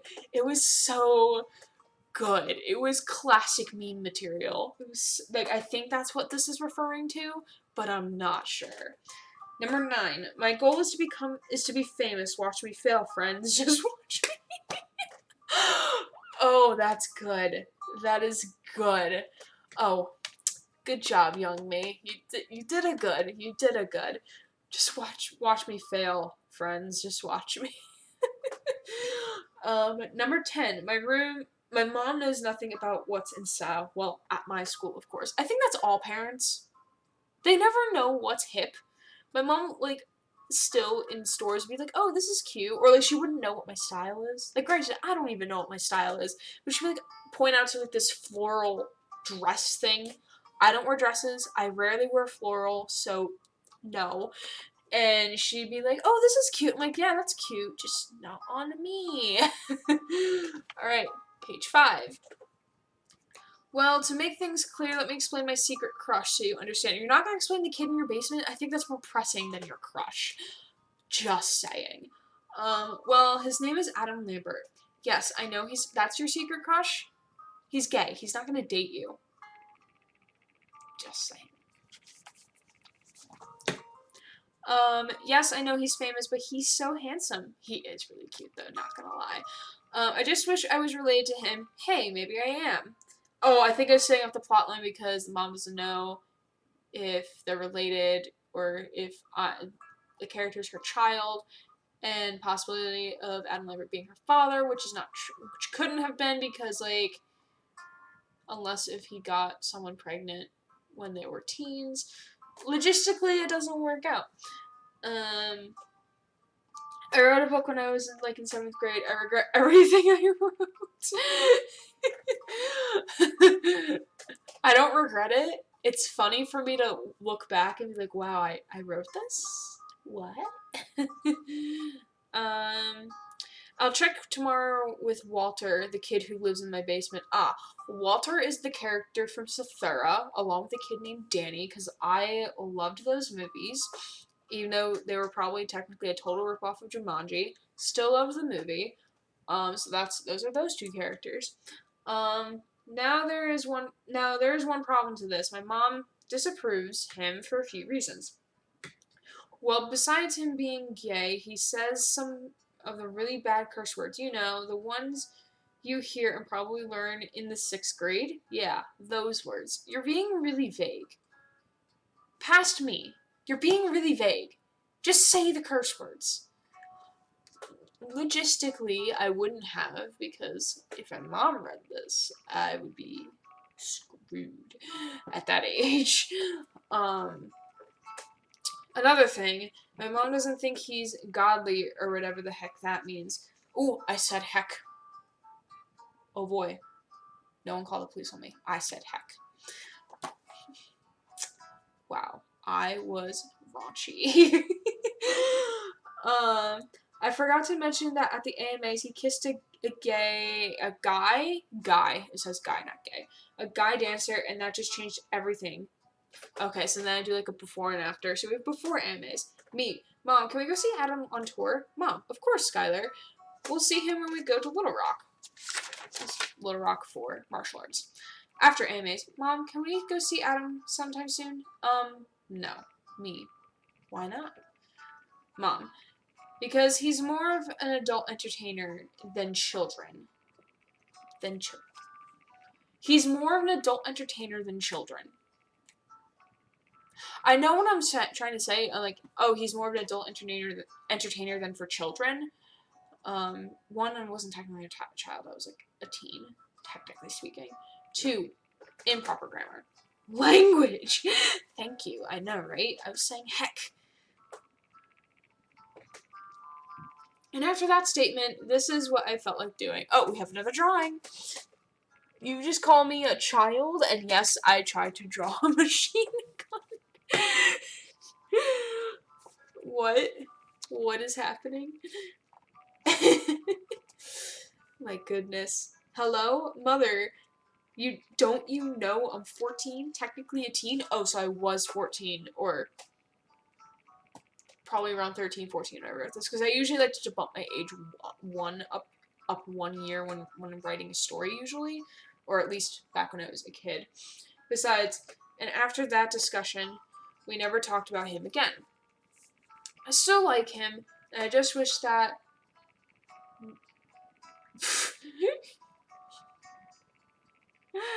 but I still like him, and I just wish that no of these days before I turn 18 that I will get to meet him. No of these days. N-O. No of these days. I meant one, but I wrote no. Practically an adult at that point. Yeah, practically an adult. I am an adult. I can make my own decisions. Man. Well, enough about Adam. Let me tell you about myself. The obligatory list of my profile of who I was. Or my character. Name, Skylar A. McCatton. Age, 13, 14. Will turn 14 on Christmas. So, when I went back and said, I'm 14, I wasn't actually 14. Ooh, scandalous. Height, 5'4", weight, 135 pounds, mostly muscle. Goal, in parentheses, S. To be famous, to meet Adam, so I guess I had 2 goals. Nothing more. 2, precisely 2. The machine must be precise. Grade, 8th grade, get A+ in everything, because I apparently am God mod. Hobbies, music, martial arts, comedy, paranormal investigations. I apparently did paranormal investigations. What is happening? And apparently I was in the comedy? What? Since when? Friends, Walter, Donnie, Ben, and Lauren. Boyfriend, non-existent. On page 8. So now you know everything about me. Well, mostly everything. I don't know if I can fully trust you with all of my secrets. It's a journal! It's a journal! It's not gonna go and talk to people. This is a realistic fiction. It's not, well, it's technically fan fiction at this point. Comedy. I love to see an Erin stand-up routine. This is my Erin stand-up routine, let's be honest. Okay. Continuing on. Excuse me. But hey, it's still someone I can talk to. Right? Anyway, I'm sitting at home with nothing to do. Mom is doing something in the basement, which I have no idea what it is, and I have a feeling she's wrapping Christmas gifts. Nothing wrong with that, per se. But the only thing is, like, if you're complaining that you have to write in a journal, then you're writing a whole heck of a lot in your first entry. Just saying. Ugh, my friend just sent me a text. Joseph, hey, got 2 tickets to a concert. Wanna come? Me. Whose concert? Who is concert? So I put who hyphen, or not hyphen, apostrophe S. So, like, who is concert? When did I get good at grammar? When did the shift happen in my brain? We don't know. Joseph, Adam Lambert, me. Yes! 2 exclamation points. Joseph, are you gonna tell your mom? And you and your are spelled with a U and then you are. Standard, proper texting etiquette. Just saying. Me. No, when is it? Joseph, the 23rd. Tell her you're coming with me to my cousin's house in Upper New Jersey. Cousin spelled like cuz, so not even like fully spelled out as cousin, because texting lingo. Me, what if she finds out? Jay, I know you. We'll figure something out. Gotta go. Text you later. Me, bye. ... Why did I put ellipse at the end of that? Why? There's no secret. It's not like I left up and like angry and I'm being petty. Like, bye. Anyway, did you hear that? Exclamation point, question mark, exclamation point, question mark. I get to go to an Adam Lambert concert next week. Ooh, this is actually a pretty cute drawing. Boop. Yay. Now, all I have to do is convince my mom to let me go. BRB. She finds out you're heckin' screwed. We don't make it that far into the journal or the story to know that if that's true or not. A few minutes later, ... Me back with the news. Me back with the news. Alright. Me. Hey, can I ask you something? Mom. Sure, honey. What is it? Me. Joseph invited me to go to his cousin's house in Upper New Jersey. Why did I put a question mark there? That's not a question. It's a statement. It's a statement of fact. Or factoid in this point. Mom. When? Me. Next week on the 23rd. Mom. Isn't that a little close to Christmas? Me. Joseph's parents will be there, and I'll only be there for the early evening to possibly the night. Early evening is the night. Child me, what are you doing? Mom, well, okay, I guess it's okay. Me, thanks, Mom. I guess, my mother knows Joseph's family. I guess. Yes! Exclamation point. I finally get my dream of meeting Adam. 2 exclamation points. As long as Mom doesn't find out. Now, must decide what I will wear. Oh man. This is cringy. Okay. Option A. Black and white striped tank top with black short shorts. Osiris sneakers and matching accessories. Remember when those were a thing? The Osiris skating sneakers? Or like the high tops? I had a pair. And my mom hated me for having a pair. But they were actually not that bad. I didn't mind them. Option B. Black t-shirt, black really tight skinny jeans, fake leather jacket, black Converse, and matching accessories. Ooh, we're going goth here. Alright. Of course, I had to emphasize really tight jeans. Like, stop. Option C. A t-shirt with Adam on it. The most ripped jeans I have, Osiris sneakers, and matching accessories. What are the matching accessories? I just gotta know. I gotta know those details, man. Like, am I gonna wear earrings? Am I gonna wear a necklace? Am I gonna wear bracelets? Rings? Like, I gotta know.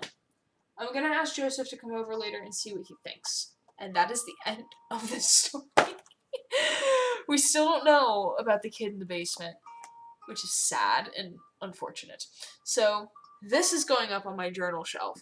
Oh, I do have a synopsis.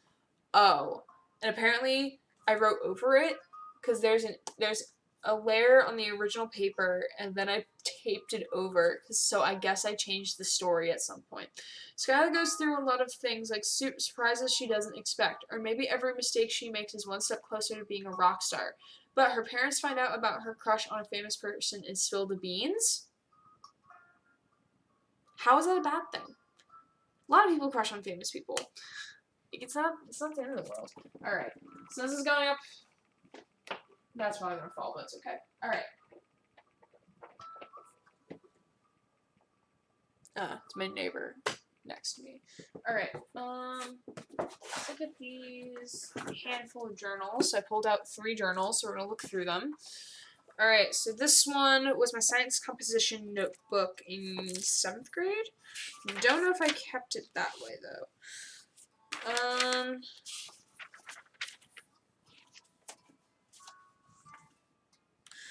Alright, so we do have... Oh, Jesus. We were calculating acceleration in 7th grade.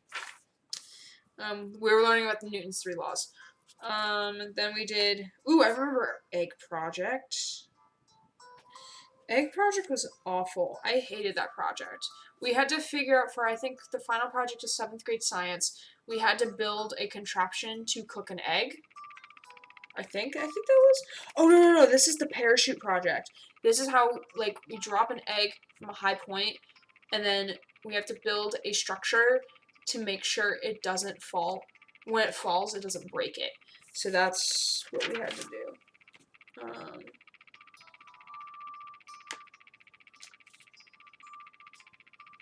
Oh, this is cool.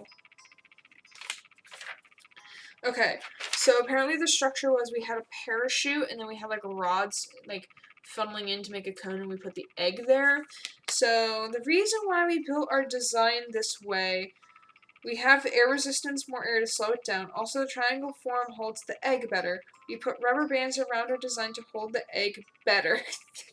I'm so repetitive. Lastly, the paper on the egg helps protect the egg better. Why was I like this? No wonder I didn't do well in like writing tests, which is bad. Okay, let's see.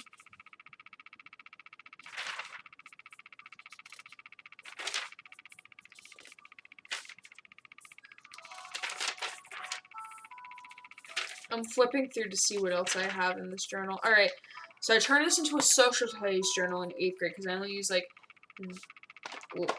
that much paper for science. Because I used it towards the very end of the year because I needed to start taking notes, I guess. So social studies, okay. Didn't use it for social studies. Alright. Musical studies notes. Famous composers and works. Oh, so this is when my mom bought me a disc DVD set of some of the 30 most, what was it? Is the title here? Famous composers and works. It was like 30 pieces by famous composers and they dissected what in the music makes it good, per se, like musicality behind it. So the first one I listened to was Debussy's La Mer, which is the sea. A French composer, music of senses. Debussy's very much like that. He lived from 1862 to 1918, so like I was taking notes while watching this video. Symphony, many movements with many moods. Ooh. Haydn is the father of symphony, so we're learning new things today, guys. We're learning. Let's see. And that's all I use this notebook for. Great. On to the next one. I'll put them out properly in a second. Alright, so this one was for writing for fun / weather report status. We have a story in here. Oh, we have a couple different ones. Alright. I'll read through them. Also, I cut out whatever was in the beginning of this book, unfortunately. So, sad face. Alright. The Outsider Book 2, Learning Bites. So I originally had a book I made in 7th, 8th grade-ish, called The Outsider, and it's about this girl in medieval times who's a vampire, who discovers that her father is the king of the town, or the kingdom town, I guess. I wasn't being very historically accurate because I gave her underwear. So, I'm gonna read this to you and see what happens. And like I said, I'm gonna read it verbatim, exactly how it is. Crack, thunder, boom. I awoke to the sounds of an approaching thunderstorm. Oh, by the way, this is called Chapter 1, The Storm, for the record. My iHome clock read 2:30 a.m. Why am I up at 2:30 in the morning? I asked myself. Also, this should be noted that every time I was talking in my head, I wrote in cursive. Because I can't slant when writing by hand. Since I was up, I decided to bang pots in the kitchens for 2 reasons. Why? I guess I was just being a meme. That makes sense. One, to get my father down here to make me a very early breakfast. 2, because I feel like it. That's always a good reason. First, I calculated what to say to my dad when he catches me. I would say, well, the thunder woke me up, and I'm hungry. Seriously, I'm hungry. Next, I got on my shirt from 2 days ago that I never put in the laundry basket and tiptoed downstairs. This is a very intelligent plan. Did I ever mention that my dad is really good at the known tactic of the element of surprise? Well, he is. As he should be. When I got downstairs, I looked at his bedroom door and it was open. I turned around and there he was. It scared me so much I nearly flew backwards and almost down the stairwell. Luckily, he caught me. How did he catch you? Did he, like, reach out his hand and just, like, grabbed your arm? Like, what? And I highly doubt you jumped that far. Highly doubt it. But okay, whatever. In only 5 minutes, I would've, because I can't do grammar, would've wound up with a cracked skull and very angry neighbors. Not like the neighbors can hear that, unless if you get like an ambulance who does their sirens. Now, done with that situation, now, my father. Are you, like, writing this as this is happening? Is that what is happening? I don't think I was that smart as a kid. I don't think so. Before I got a chance to run, he grabbed me with his iron grip. I looked up. His red eyes burrowed deep in me with anger. So I guess he was also a vampire. I'm assuming I'm a vampire. I don't remember if this is exactly the sequel to the other story I was talking about. Now, time to come up with a plan to get out of here and back to my warm bed. Then I came up with a very simple excuse. I'm gonna go get a hound. Oh! I put Pokemon in the story. What is happening? I don't know what's happening anymore. I don't know. I do not know what is happening anymore. Alright, continuing on. I'm gonna go get Houndoom, my dog/Pokemon, inside. He still held on and looked like he wasn't going to let go. You can't go out there, he spoke up. The water level is too high.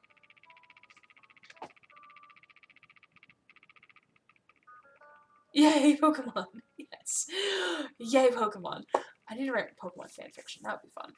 But the water level is too high?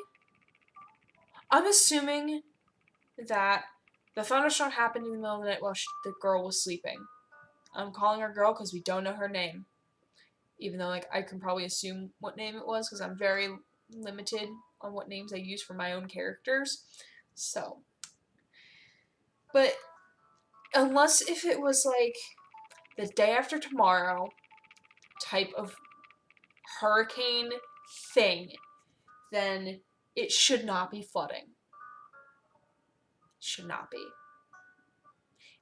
Even though, granted, this is definitely not realistic world anymore. We're definitely in a fancy thing. So, he knows how to get inside. He knows how to get inside in a situation like this. Just then, we heard scratching from the family room. We ran downstairs to see what it was. When I got there, I wasn't able to pinpoint where it was coming from. Now, I started to hear whimpering. I was sure it was Houndoom. He came up through the basement from his doghouse outside. Then shouldn't the basement be flooding then? If the outside is flooding, and he can get through the basement through his doghouse, shouldn't that basement be flooding?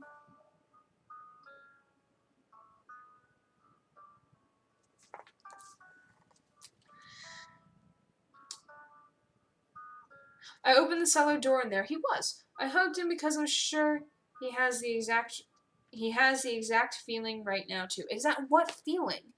Feeling of like, oh god, I'm good. I'm finally inside. Like, is that the feeling? We'll never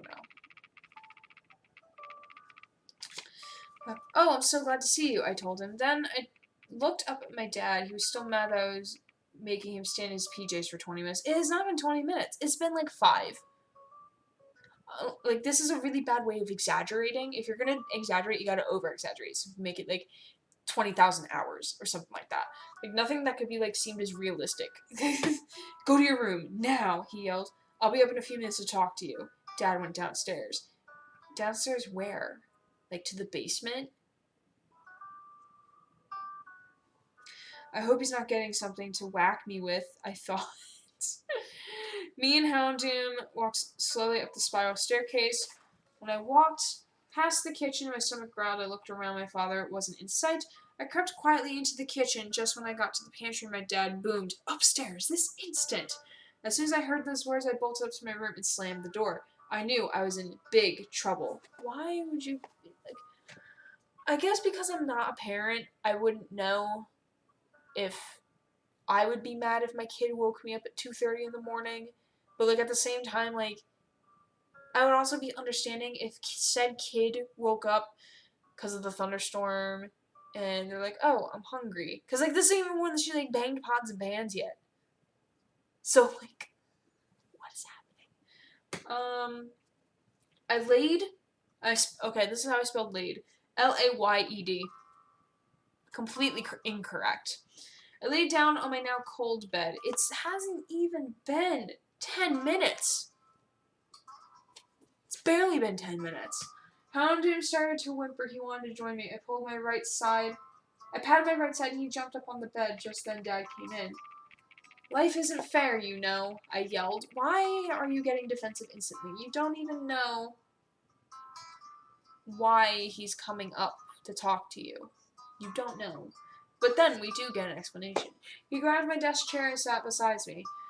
Besides me. Incorrect. Every thunderstorm this spring you always get up. Are you scared or something? He asked with a soft voice. I didn't answer. Crack! The thunder boomed louder than ever. I scrambled under the covers. Then the power went out. Conveniently. So that was the end of that story. Then we move on. I don't know what the story is. I'm just going to read it and see what happens. Hello there. It's great to meet you. I'm Skylar, the person who is going to tell you a story throughout this book. I would hope you're telling a story throughout a book. That's why I'm reading it.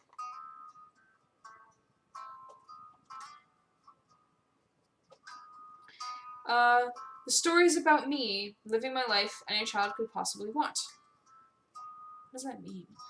But I must caution you that some events are lies and some affect me. So are you telling me that you're lying to me? Is that what's happening? It all started one rainy evening in my giant castle reading a book. Just so you know, TV wasn't that great, and besides, it's a waste of time. My parents were out getting things for school, food, and for my skin. I was sort of pale, but not that pale. Skylar, dinner, Amy, one of my favorite servants, called. She was a best friend since I had no friends. That's depressing. Mom, where are we going? Oh, wait, those are two totally different stories. So that was one story. This is another. Mom, where are we going? I asked her over the SUV's blaring loudspeaker. She dialed back the volume and looked at me with the front seat mirror. It's a surprise. You have to be patient, she said for the third time that day. I rolled my eyes and glanced down at my iPhone. It was 2:35 p.m. in who knows what state we're in. Good grammar. Oof. Big oof. Because there's no title on this page, so how am I supposed to know it's a different story? We don't know. And I think this is a story I then translated to a longer version on my computer. Alright, so this is the last story in this book. And it's literally like 2 paragraphs. In the distance, I noticed my brother's weak smile, which I haven't seen for a while. Ooh!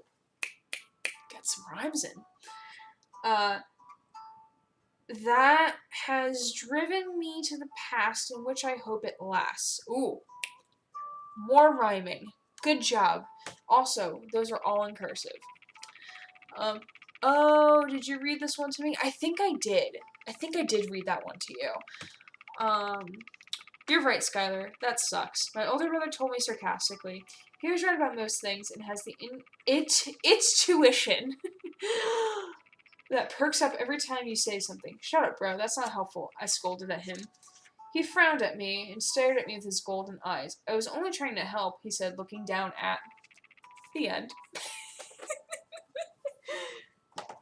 Don't know where that was going, but oh well. Alright, so this is my social studies book from 6th grade.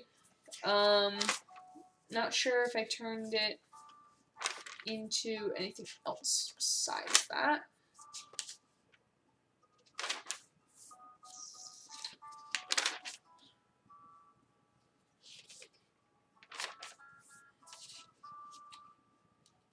Oh, hey, this is an acoustic version of Sound of Silence. This is actually pretty good.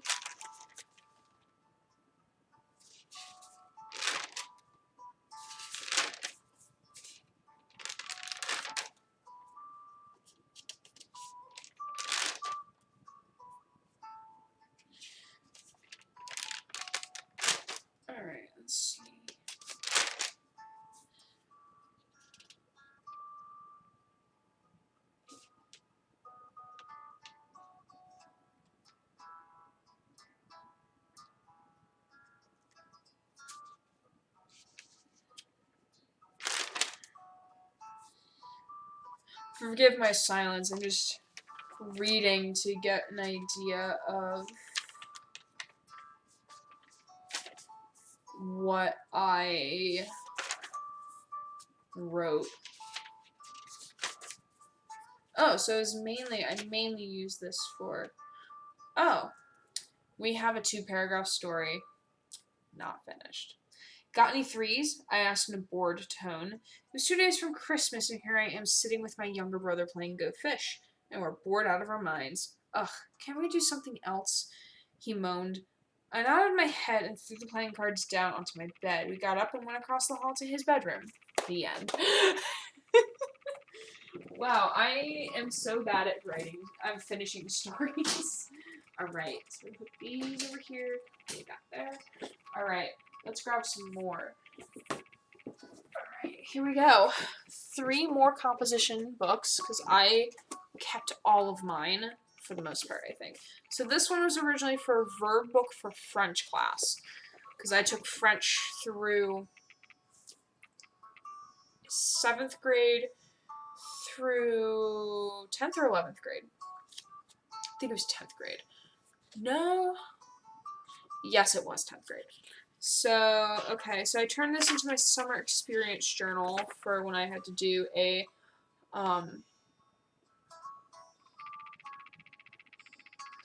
my high school did a thing where if you were taking honors or AP classes, you had to combine, you had to do a summer project, and every year they usually changed it, so this year you had to combine all 3 things from all of your classes together into a project. So I did about music, because this was for my senior year. So I made a music track, taking like 5 popular songs in different key signatures and explaining why it makes you feel a certain way. So that was interesting. My scripts. I have drafts. Like, I documented everything in this book, kind of, even though it wasn't like a whole lot. Then I turned it into my creative writing notebook for my 2 classes that were creative writing intensive. Okay, so what is this? I don't know what this is. Free philosophy. It's. Which way does it fold out? Oh, that's stuck. Wait, is there stuff on the inside? No. Okay, so brief history / philosophy of me in 12th grade, so senior year of high school. I'm a music nerd who has kept every piece of sheet music I've played in band in 2 binders in my room. That was very true. I did get rid of some of my sheet music that I didn't find very important to me anymore. I kept my favorites. I also have gotten into 2 car accidents 2 months apart from each other in the IMC parking lot while at band practice. Also very true. IMC was our library parking lot. I believe that whenever I play a video game, my house starts making the noises from video game. This is when I was playing Alien Isolation for the first time, because this was after New Year's, so I had just got Alien Isolation, or just gotten into playing it. I believe that if you're nervous about something, either means you're not prepared or you're really passionate about it. And this was right after my audition for the university. So that actually makes a lot of sense. Okay, and then that was a writing prompt. So we move on.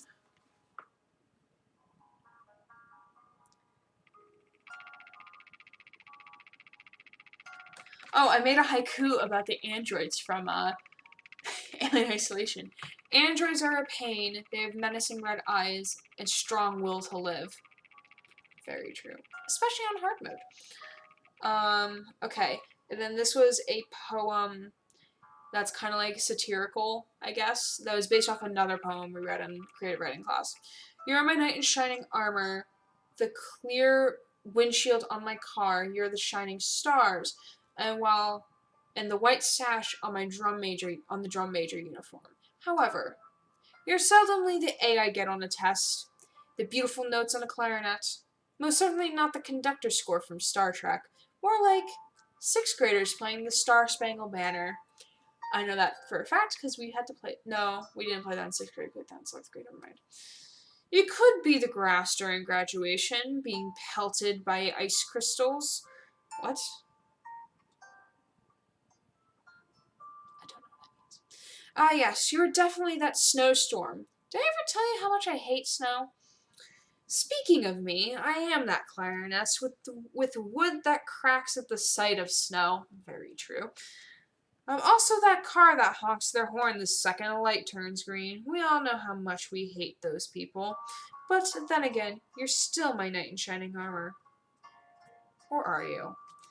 I need to write more satirical things. Those are fun.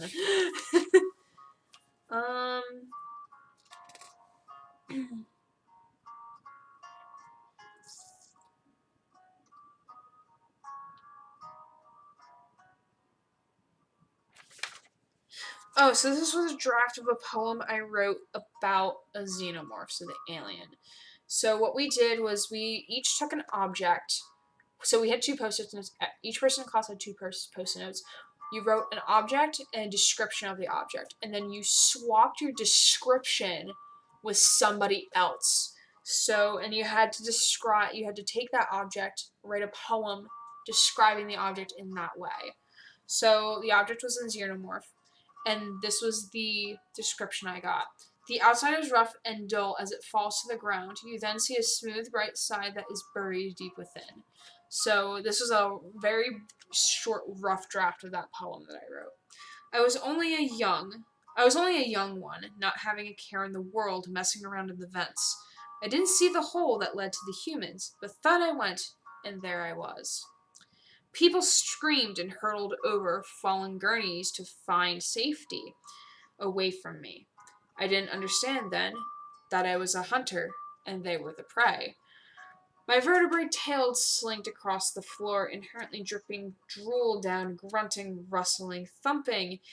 It's now a fun game of hide and seek, but they think it's hide or be killed. Ooh. Ooh.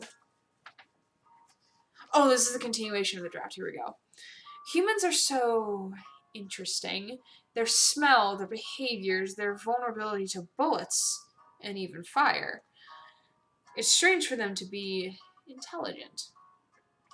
A little boy walks toward me, babbling in strange tongues, oblivious to my obvious presence. His eyes drip his own clear liquid. I thought it said deer, it said clear. As his words start to make sense. Mama? Where are you, Mama? He reached up to my exoskeleton. I grunt. He mimics and giggles. He's unafraid. I am unafraid.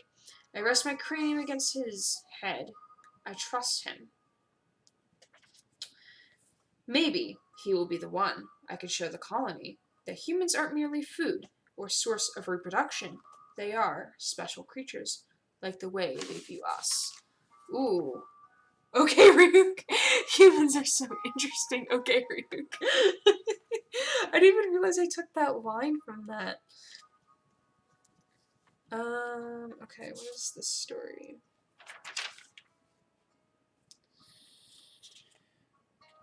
Oh, I wrote an ode about my ex. Oh, this is good. Okay. Ooh, Random Noises by Derple Nurples. Hello, and welcome to me reading through old journals. It's a great time. As I slowly put my shelf together. So here we go. Here, Ode to the Geek from my ex-boyfriend. We broke up on mutual terms. Ode to the geek who is the love of my life. Ha ha ha ha ha ha ha ha. Lies. Even though I probably won't be your wife. Oh, okay. There we go. We clarified that in the second line. Who fangirls over everything I do, and especially things that he knew. Ode to the geek that never stops giving, and thankfully he is very forgiving of my randomness and my fits of rage, but sometimes he joins me on my rampage. Ooh, I am spitting fire. This is good. OMG. Ode to the geek that has the biggest heart, the gentle eyes, and I wish I was as smart. as he, but he always says I'm smart. Well, I'm smart in my art. Wink, wink. Ode to the geek named Ben. If I could do high school again, I would have chosen him first because he's the first guy that didn't make Cursed. I'm assuming that I didn't make Cursed. Not sure though. I also do an ode to music. I don't think I finished it though. Ode to the sounds of joy that bring fresh ideas to our ears, to wipe away bad thoughts and to silence our fears. Ode to the music that welcomes us to new places, that accompany us during the journey and send us parting graces. Ode to my present and future, to this wonderful sound. So many ways of expression, so many new ways to be found. Oh, this is good. I might actually need to finish that. Okay, so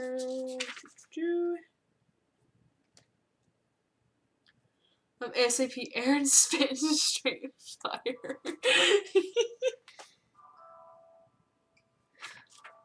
Oh, so I wrote a creative genius poem. So I think it's about maps. That's what I'm getting from like briefly skimming it. Walking slowly, listening to my tunes, gets handed a blotchy map. Sparks fly. Constantly looks at map, trying to decipher its code. Where's the start point? Not here. Or here. Or there, because I put it in separate places on the page. Ah, there it is. Start point found. X marks the end on the opposite end. Blank spaces everywhere of unexplored territory. Follow the map. Write it out. Think of the possibilities. Roadblock. You are entering an unexplored section. Pauses for a while. I'm assuming I was talking about Minecraft, because that makes sense. That's really good. Thank you. Alright, what is this quick rate? Oh, I think it's a continuation off of this. So I started writing, this is like the basis of my story that I wrote. Because I originally started off as fanfiction, then turned it to its own thing. Alright, the first and only stop was Sevastopol Station, where most of it has been abandoned by humans years ago after being infected by xenomorphs. The ship docked on the station's last good docking bay and came to a standstill. The trio had been awake for a little while, prepping themselves and their equipment for their first moments on the ghost station. The company crew report to the boarding bridge bay for the departure. Franzen spoke over the loudspeakers. Skylar peeked up from her notebook filled with notes on these deadly creatures. She lived with them. She knew what they were truly like. Meanwhile, Cyril was packing away his array of artillery back into his backpack and belt. He's been waiting forever for this opportunity to murder the beings that murdered his life. Cyril, we're waiting for you. Isaac came up behind Cyril as he was finishing stowing away his weapons. Now, this was before I got into Red vs. Blue, so Isaac was a completely... I don't know who this Isaac person is. It's not related to Felix from Red vs. Blue. Let's just get that clear. I'm awake, he spoke. His voice firm and unwavered by surprise. I'm packing up my equipment. I see that. Isaac eyed over his shoulder. Those are some high-caliber weapons you have there. Isaac, please. Cyril was getting testy. Yes, I know these are advanced weapons. Yes, I know the ship is waiting for me. I'm not that stupid. Go pester Skylar. I don't need to, Isaac argued. She's already at the docking bay. Fuck off. Ooh! I wrote down a curse word? What the heck? What am I doing? Wow. I'm ballsy. Cyril shouted, pointing to the elevator door where Isaac came from. Okay, so I guess there was some time that passed. The docking ship left the three behind as it glided back to the main ship. They walked with caution, being weary of their unfamiliar surroundings. We should set up base camp somewhere, Isaac whispered, trying not to use his android eyes to illuminate that bleak and lifeless metal hallway. But where? We don't know where those creatures lurk yet, Cyril countered. Okay, genius. Isaac's equipment thudded to the ground. Would you rather find the Marshal Bureau or stay out in the open? Cyril stared menacingly at Isaac and gave it a pissed-off moan. Fine, we'll go to the stupid bureau. Do you even know where that is? Before Isaac could give an answer, Skylar, who had been absent this whole dilemma, finally chimed in. First floor, look up. First floor. And I put in look up on the map. Language. Okay, Mom, third. Okay, Mom. So tell me to be. She muttered, pointing to the stairs leading up to the transit station. We'll have to go to the Solomon's habitation tower via transit car. Cyril gave her a funny look. How did you know? We haven't seen a map. My brother performed experiments here in the medical labs. I know my way around, she defended, hiding her inner secret. She knew once the aliens found out she was back, they would be all over the crew trying to figure out why she came back. Ooh, I actually liked this plot line I had. Okay, then timeline for story.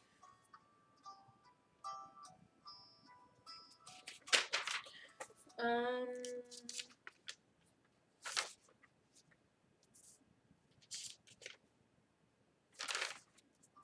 let's see.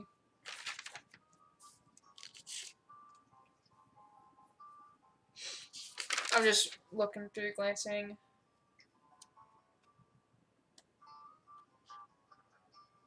Oh, this is actually really cool. 4 a.m. writing.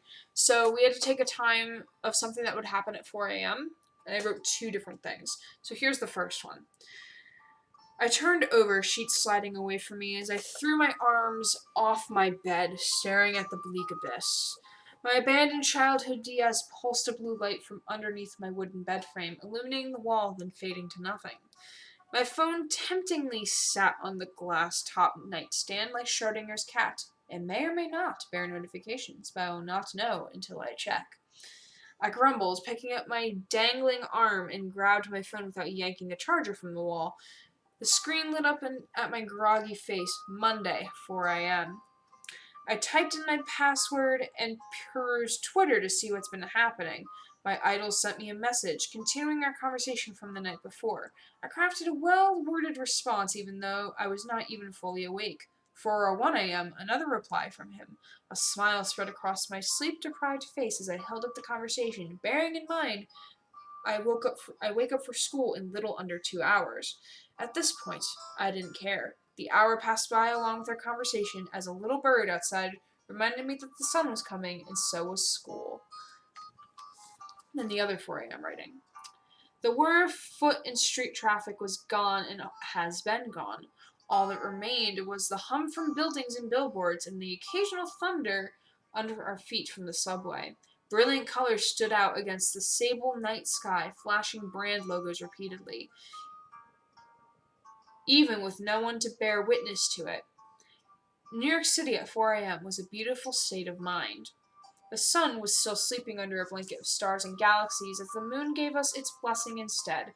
Although completely against Times Square's beloved billboards, the moon found its place in between skyscrapers and provided us a piece of nature while surrounded by man-made obstructions. Oh, that was actually... Oh, those are both really good. Wow.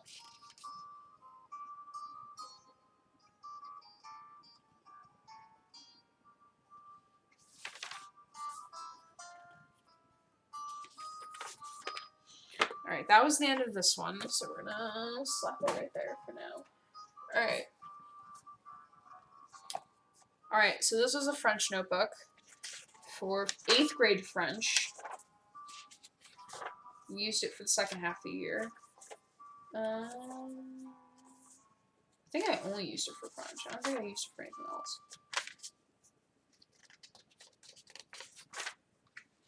Yeah, only used it for French. And this was my math notebook from, I think, 3rd or 4th grade. Ooh. Sometimes I wonder if I should have taken French instead of Spanish. I like French. Personally, that's why I took French. We did have to take Spanish in 5th grade, and we did, like, those videos in class in, like, elementary school. Look at my handwriting. It's atrocious. It's so bad.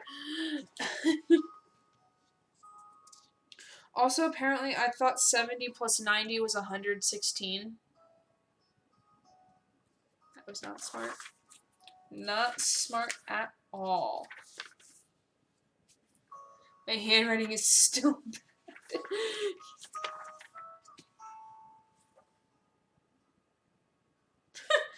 So apparently at some point I made a contract for something. I guess like it was a school.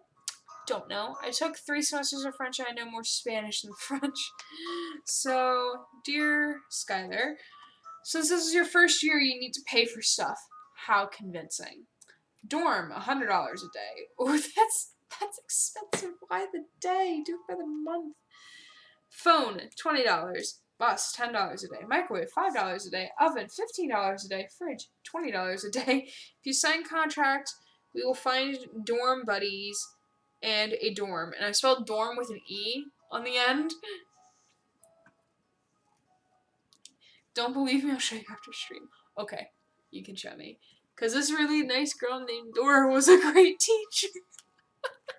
Nice. Anyway, let's see what else I... Ooh, so I put... Ooh, we have another story, my friends. Ooh, this is like 4 pages.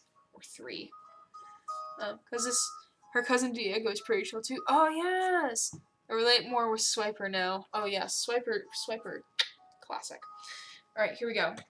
It was a cold day in the concert hall when Adam Lambert had nothing to do. He had a notebook in his hand and was thinking of an idea for a new song. Suddenly, the TSO, the Transparent Orchestra, appeared, came in, checking who is most popular. They couldn't believe that Adam is more popular. Oh man, this is so cringy. This is so bad. How are you more popular? The producer yelled. What are you guys talking about? I had nothing to do with this, Adam responded. Then everyone started to yell at each other. I have an idea. The pianist finally spoke up. Let's have a contest, and I know the perfect person to judge it.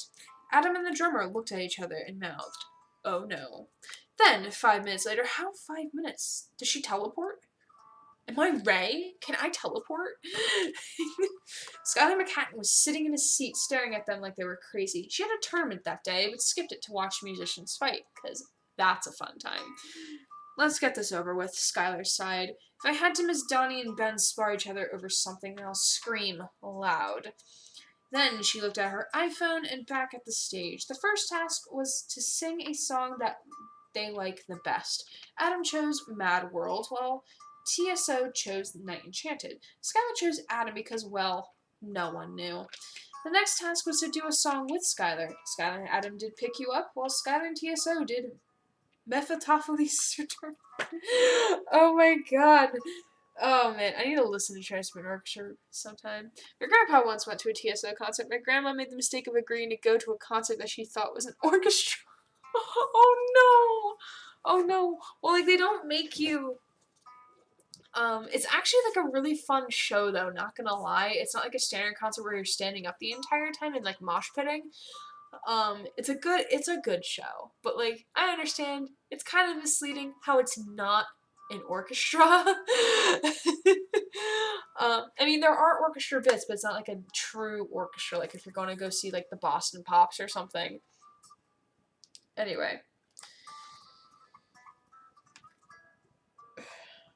Excuse me. After the performance, Skylar paced around the stage thinking. I chose...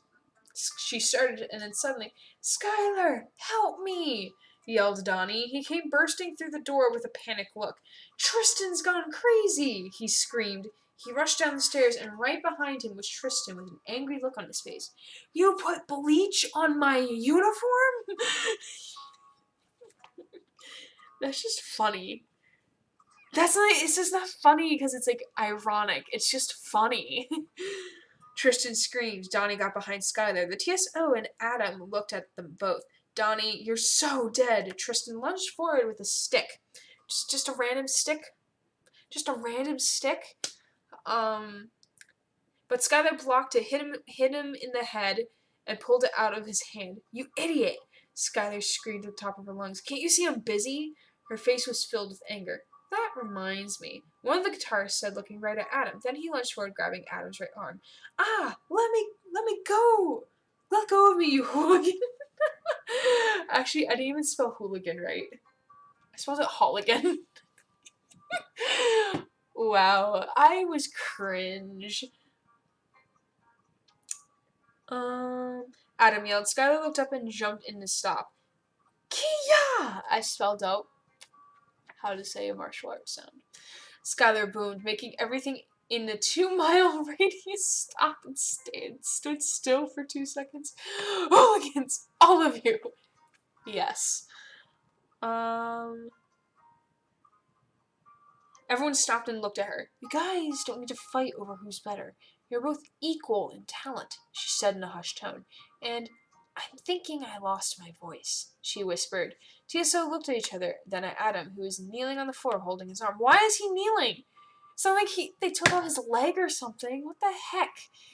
She is right, Donnie mentioned, looking at Tristan, who was asleep on the floor. I'm sorry, he said. Huh? Tristan woke up. He looked around. Hey, where's Ben? He asked. What the fuck is this? What is this story? Why does this exist? Tally-ho! Ben yelled as he came flying in a wire. Snap! The wire broke and he fell on top of Donnie. That's it, Weil. You're done for, Donnie stated while standing up. Bring it on, Barnacle. Ben shot back. Tristan just stood to the side since he never saw XMA sparring. Oh.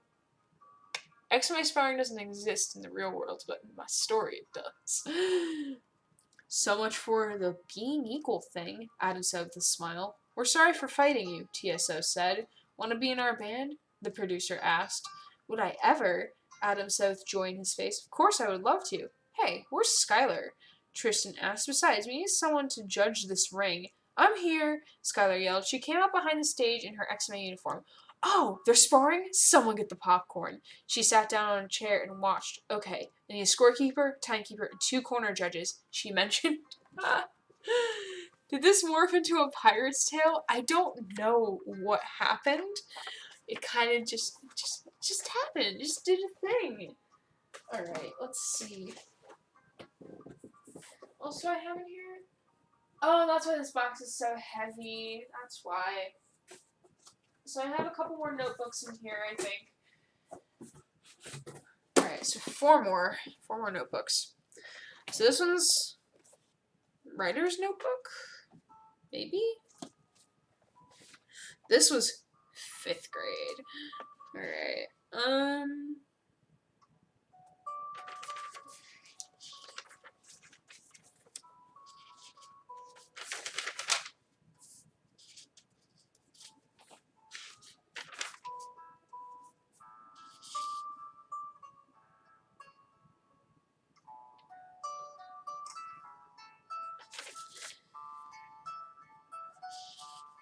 I don't know what this is.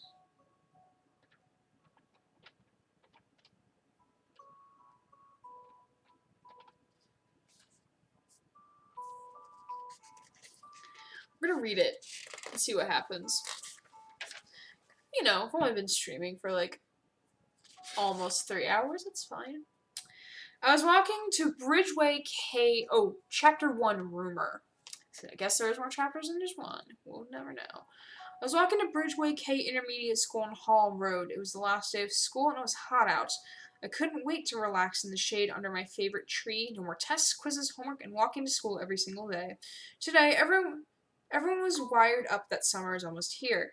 At the end of the school year, I had a little tradition I do. I gather my friends in class and pretend to do work. When the bell rings, we run to our lockers, which is right by the school door, to get our stuff, and we wait for the final bell that tells us school is done for 2.5 months of playing outside in the sun. When the bell rings, we run out the door screaming, "School's out!" Then we go home to start vacation. That does not sound like a tradition, but okay. That didn't go how I planned. Some 6th grade boys made up another rumor. This time it was about a vampire that lived on my street that takes kids as his victims. I lived on Sim Street, about a block away from my school. My parents go out all night, which leaves me at house alone. They're just shitty parents then at that point. I don't believe them. At the end of school, while I was at my locker, the 6th graders came up to me. The tall boy named Billy told me, "You better watch your back because the vampire is going to get you." There's no such thing, I replied, and if there was, I could protect myself with my weapons from Taekwondo. Nothing can protect you, you little furball, he said. Then they walked away.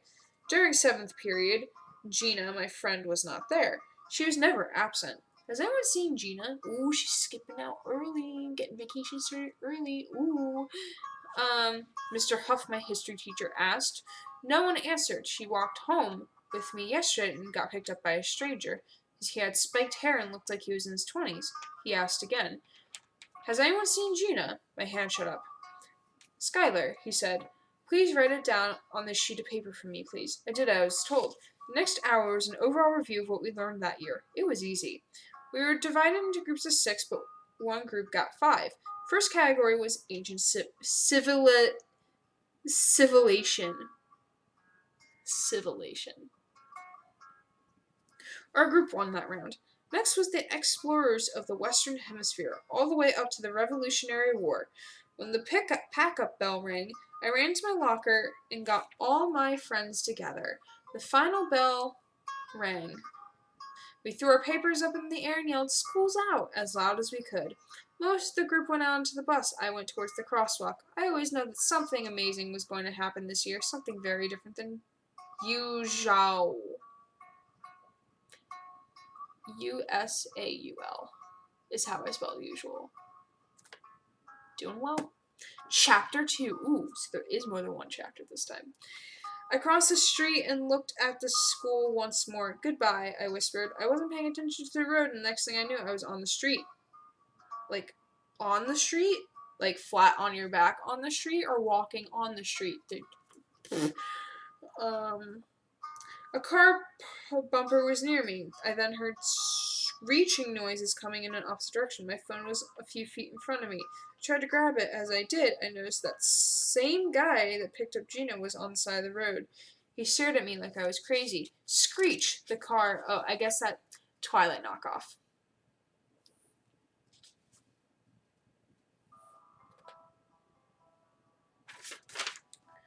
Okay. LOL, I titled this one as Bionicles Come to Life, but I literally had 2 sentences.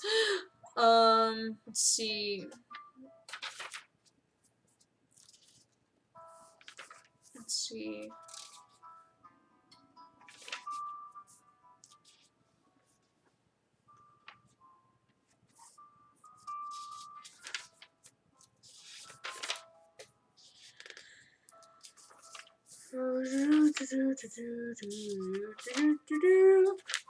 Just flipping through pages because I'm trying to find things. Ooh, we had to make inventions. I made the ultimate gaming system. So, like, all the different systems are combined into one system. Yup. I tried to make a box out of that.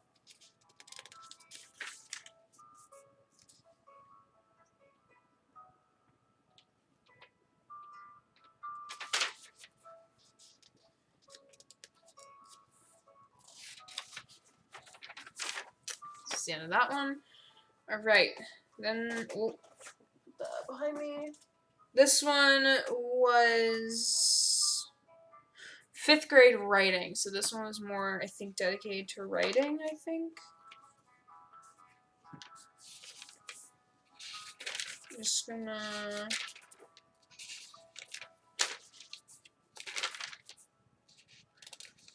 the game sphere. Yes, I had the games. Did I have the game sphere? I had something labeled GC, so it's either Game Sphere or GameCube, because I was either going to reference Drake and Josh. I don't know. Right, we're gonna skip all these things because it's like, oh, tell us about your life, instead of like.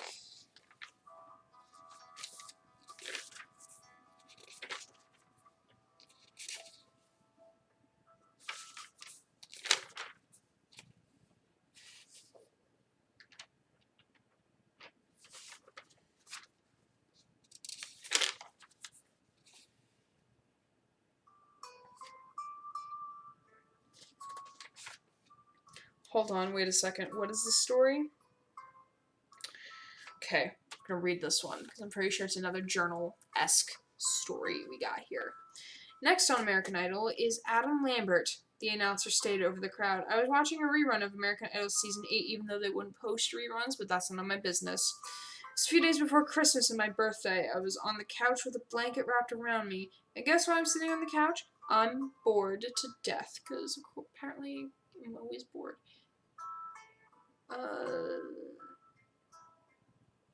My parent, I crossed out S, so it's parent. My parent, singular parent, also grounded me so I can't leave my room unless I was asked to, or I have to use the bathroom. By the way, Adam Lambert is the coolest guy in the world. It is my dream to meet him. So anyway, I'm grounded for buying 2 tickets to one of Adam's concerts in Newark. How would you buy tickets? How old am I? We don't know. Don't know how old we are. I don't know how she found out. I'm guessing one of my 2 idiot guy friends told her. I had a master plan for the whole thing, and it ended up going in my master plans that failed, but maybe used again shelf. That's actually kind of funny, not gonna lie. So far, I have at least 20 good master plans that ended in disaster.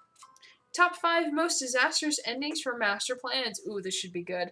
Number 5. My parents making a dramatic scene in front of Adam to get me home. I'll explain later. My parents calling the cops to drag me off stage during an in-school concert. I have proof on 100 different cameras. My mom purposely messed up my XMA music with one of my friend's Hannah Montana songs. Ended up on YouTube. 20 million hits in 2 days. Highly doubt that's would happen, but okay. Hi, look at this. It is a bleep word. Do I have food?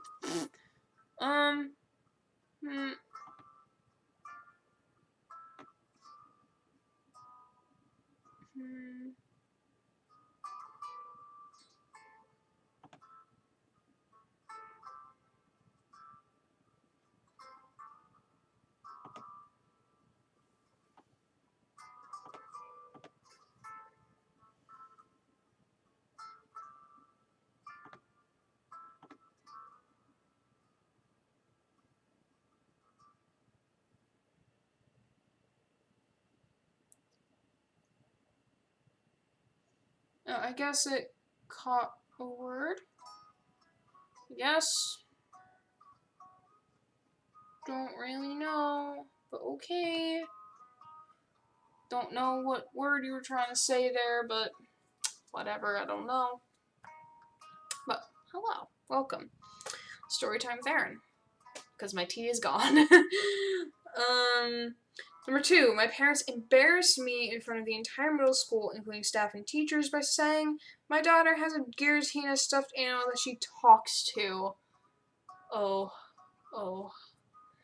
young me, it's gonna get worse. Trust me. Also on YouTube, 40 million hits in 2 hours. Highly doubt that. Number 1, they demolished my dreams of meeting Adam, becoming famous, and a master at martial arts in 1 day. Long story. You see, she has wrecked everything I do. Now on to the master plan. Here's the story. So I went on eBay to buy tickets to one of Adam's concert tickets. The tickets $20 a piece. Whew! I wish I can get tickets that are $20 a piece. I wish. Yo, if NCR tickets were $20 a piece, I would buy like 50 of them and give them to all my friends. And I call my friend Lauren to see if she wants to go. She says yes. Talking to Giratina sounds about right. Yep. She said yes on Friday. We were off to Newark. Who drove us? Oh, answered in the next sentence. My friend Walter, who's 15 and thinks he's a good driver, drives us to the concert. Okay. So I lived in the state of New Jersey at the time of this. And the state of 15 it's not legal to drive at the age of 15. It's not legal. Thanks for telling me to hydrate. I don't have water. It's over there. I don't feel like hurtling over boxes at the moment. Thanks drives us up to the concert. He drops us off at the venue and drove to an electronics store to get parts for a device he's making in future master plans. Very convenient. We step inside and my mom calls asking where I am. I tell her that Walter is driving us to Lauren's grandparents' house in the Bronx to stay the night. She says it's okay and hangs up.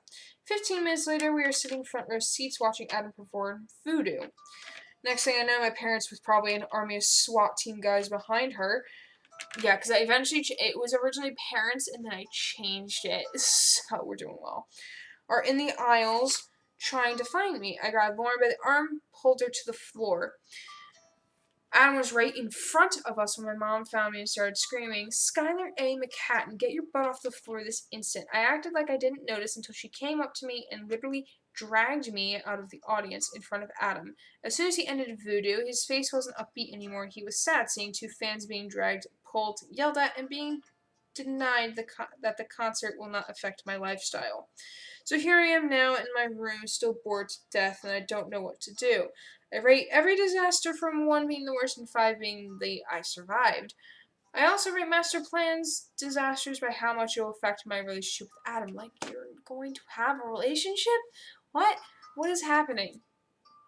The system goes like this. Number 5, alright, will still like me. Number 4, maybe will be with me for only a little while. Number 3, okay, maybe will not be with me, but KIT. I don't know what KIT stands for. 2, will not be near me at all. Number 1, I'll probably never see him again. Right now, in knowing me, we're probably around a 4.5. Oh, that's very generous. The reason why 4.5? Well, it's a very long story. Just to make it short, I went to a meet and greet in Little Rock when I was there for World Championships about 2 years ago. X-Men for my black belt on nice and tight, and a picture ready to be signed. I get to the front of the line. No one else was there except me, Adam, and a few bodyguards. I wanted to show him my music skills, martial arts skills, and school skills. I started showing him my guitar skills when someone, the name shall not be mentioned, comes up behind me, takes a metal bar, and slams it on my right leg, my good leg, and it breaks. Who the fuck does that? That just doesn't make sense, but okay. Sure. So I'm on the ground screaming in pain. My mom takes my guitar and threw it on the ground. It shatters and she drives me to the airport, and my leg has felt funky since. So she drives me to the airport while still having a broken leg. Allegedly a broken leg. What? Well, enough complaining. I think it's time to tell you more about me. Well, I'm 8th grade at middle school has been redacted because it was my actual middle school. And my grade average is an A+, because of course it is.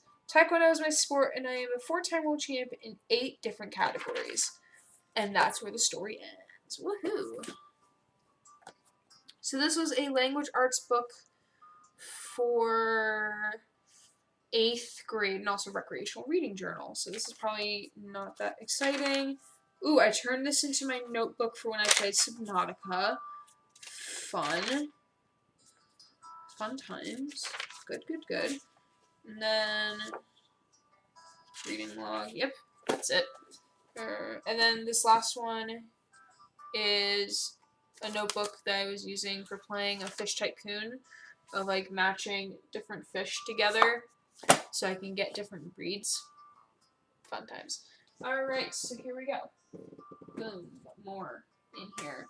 So I've been streaming for roughly around 3 hours now. So I'm gonna end it here. Thank you guys for joining for tea time. I had a lot of fun. Making my nerd shelf and my little don't break on me. Don't do that.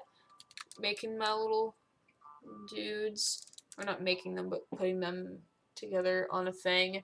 And reading some of my old cringy stories while cleaning out a couple of my boxes.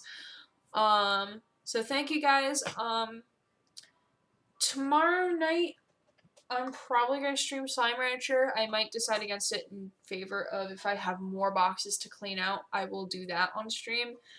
But as of right now, tomorrow will be Slime Rancher, and then make sure you're following either on Instagram, Facebook, or on my Discord channel so you can see when I'm streaming next week, because my sister's coming up, so I don't want to be streaming while she's here because that would be a little rude.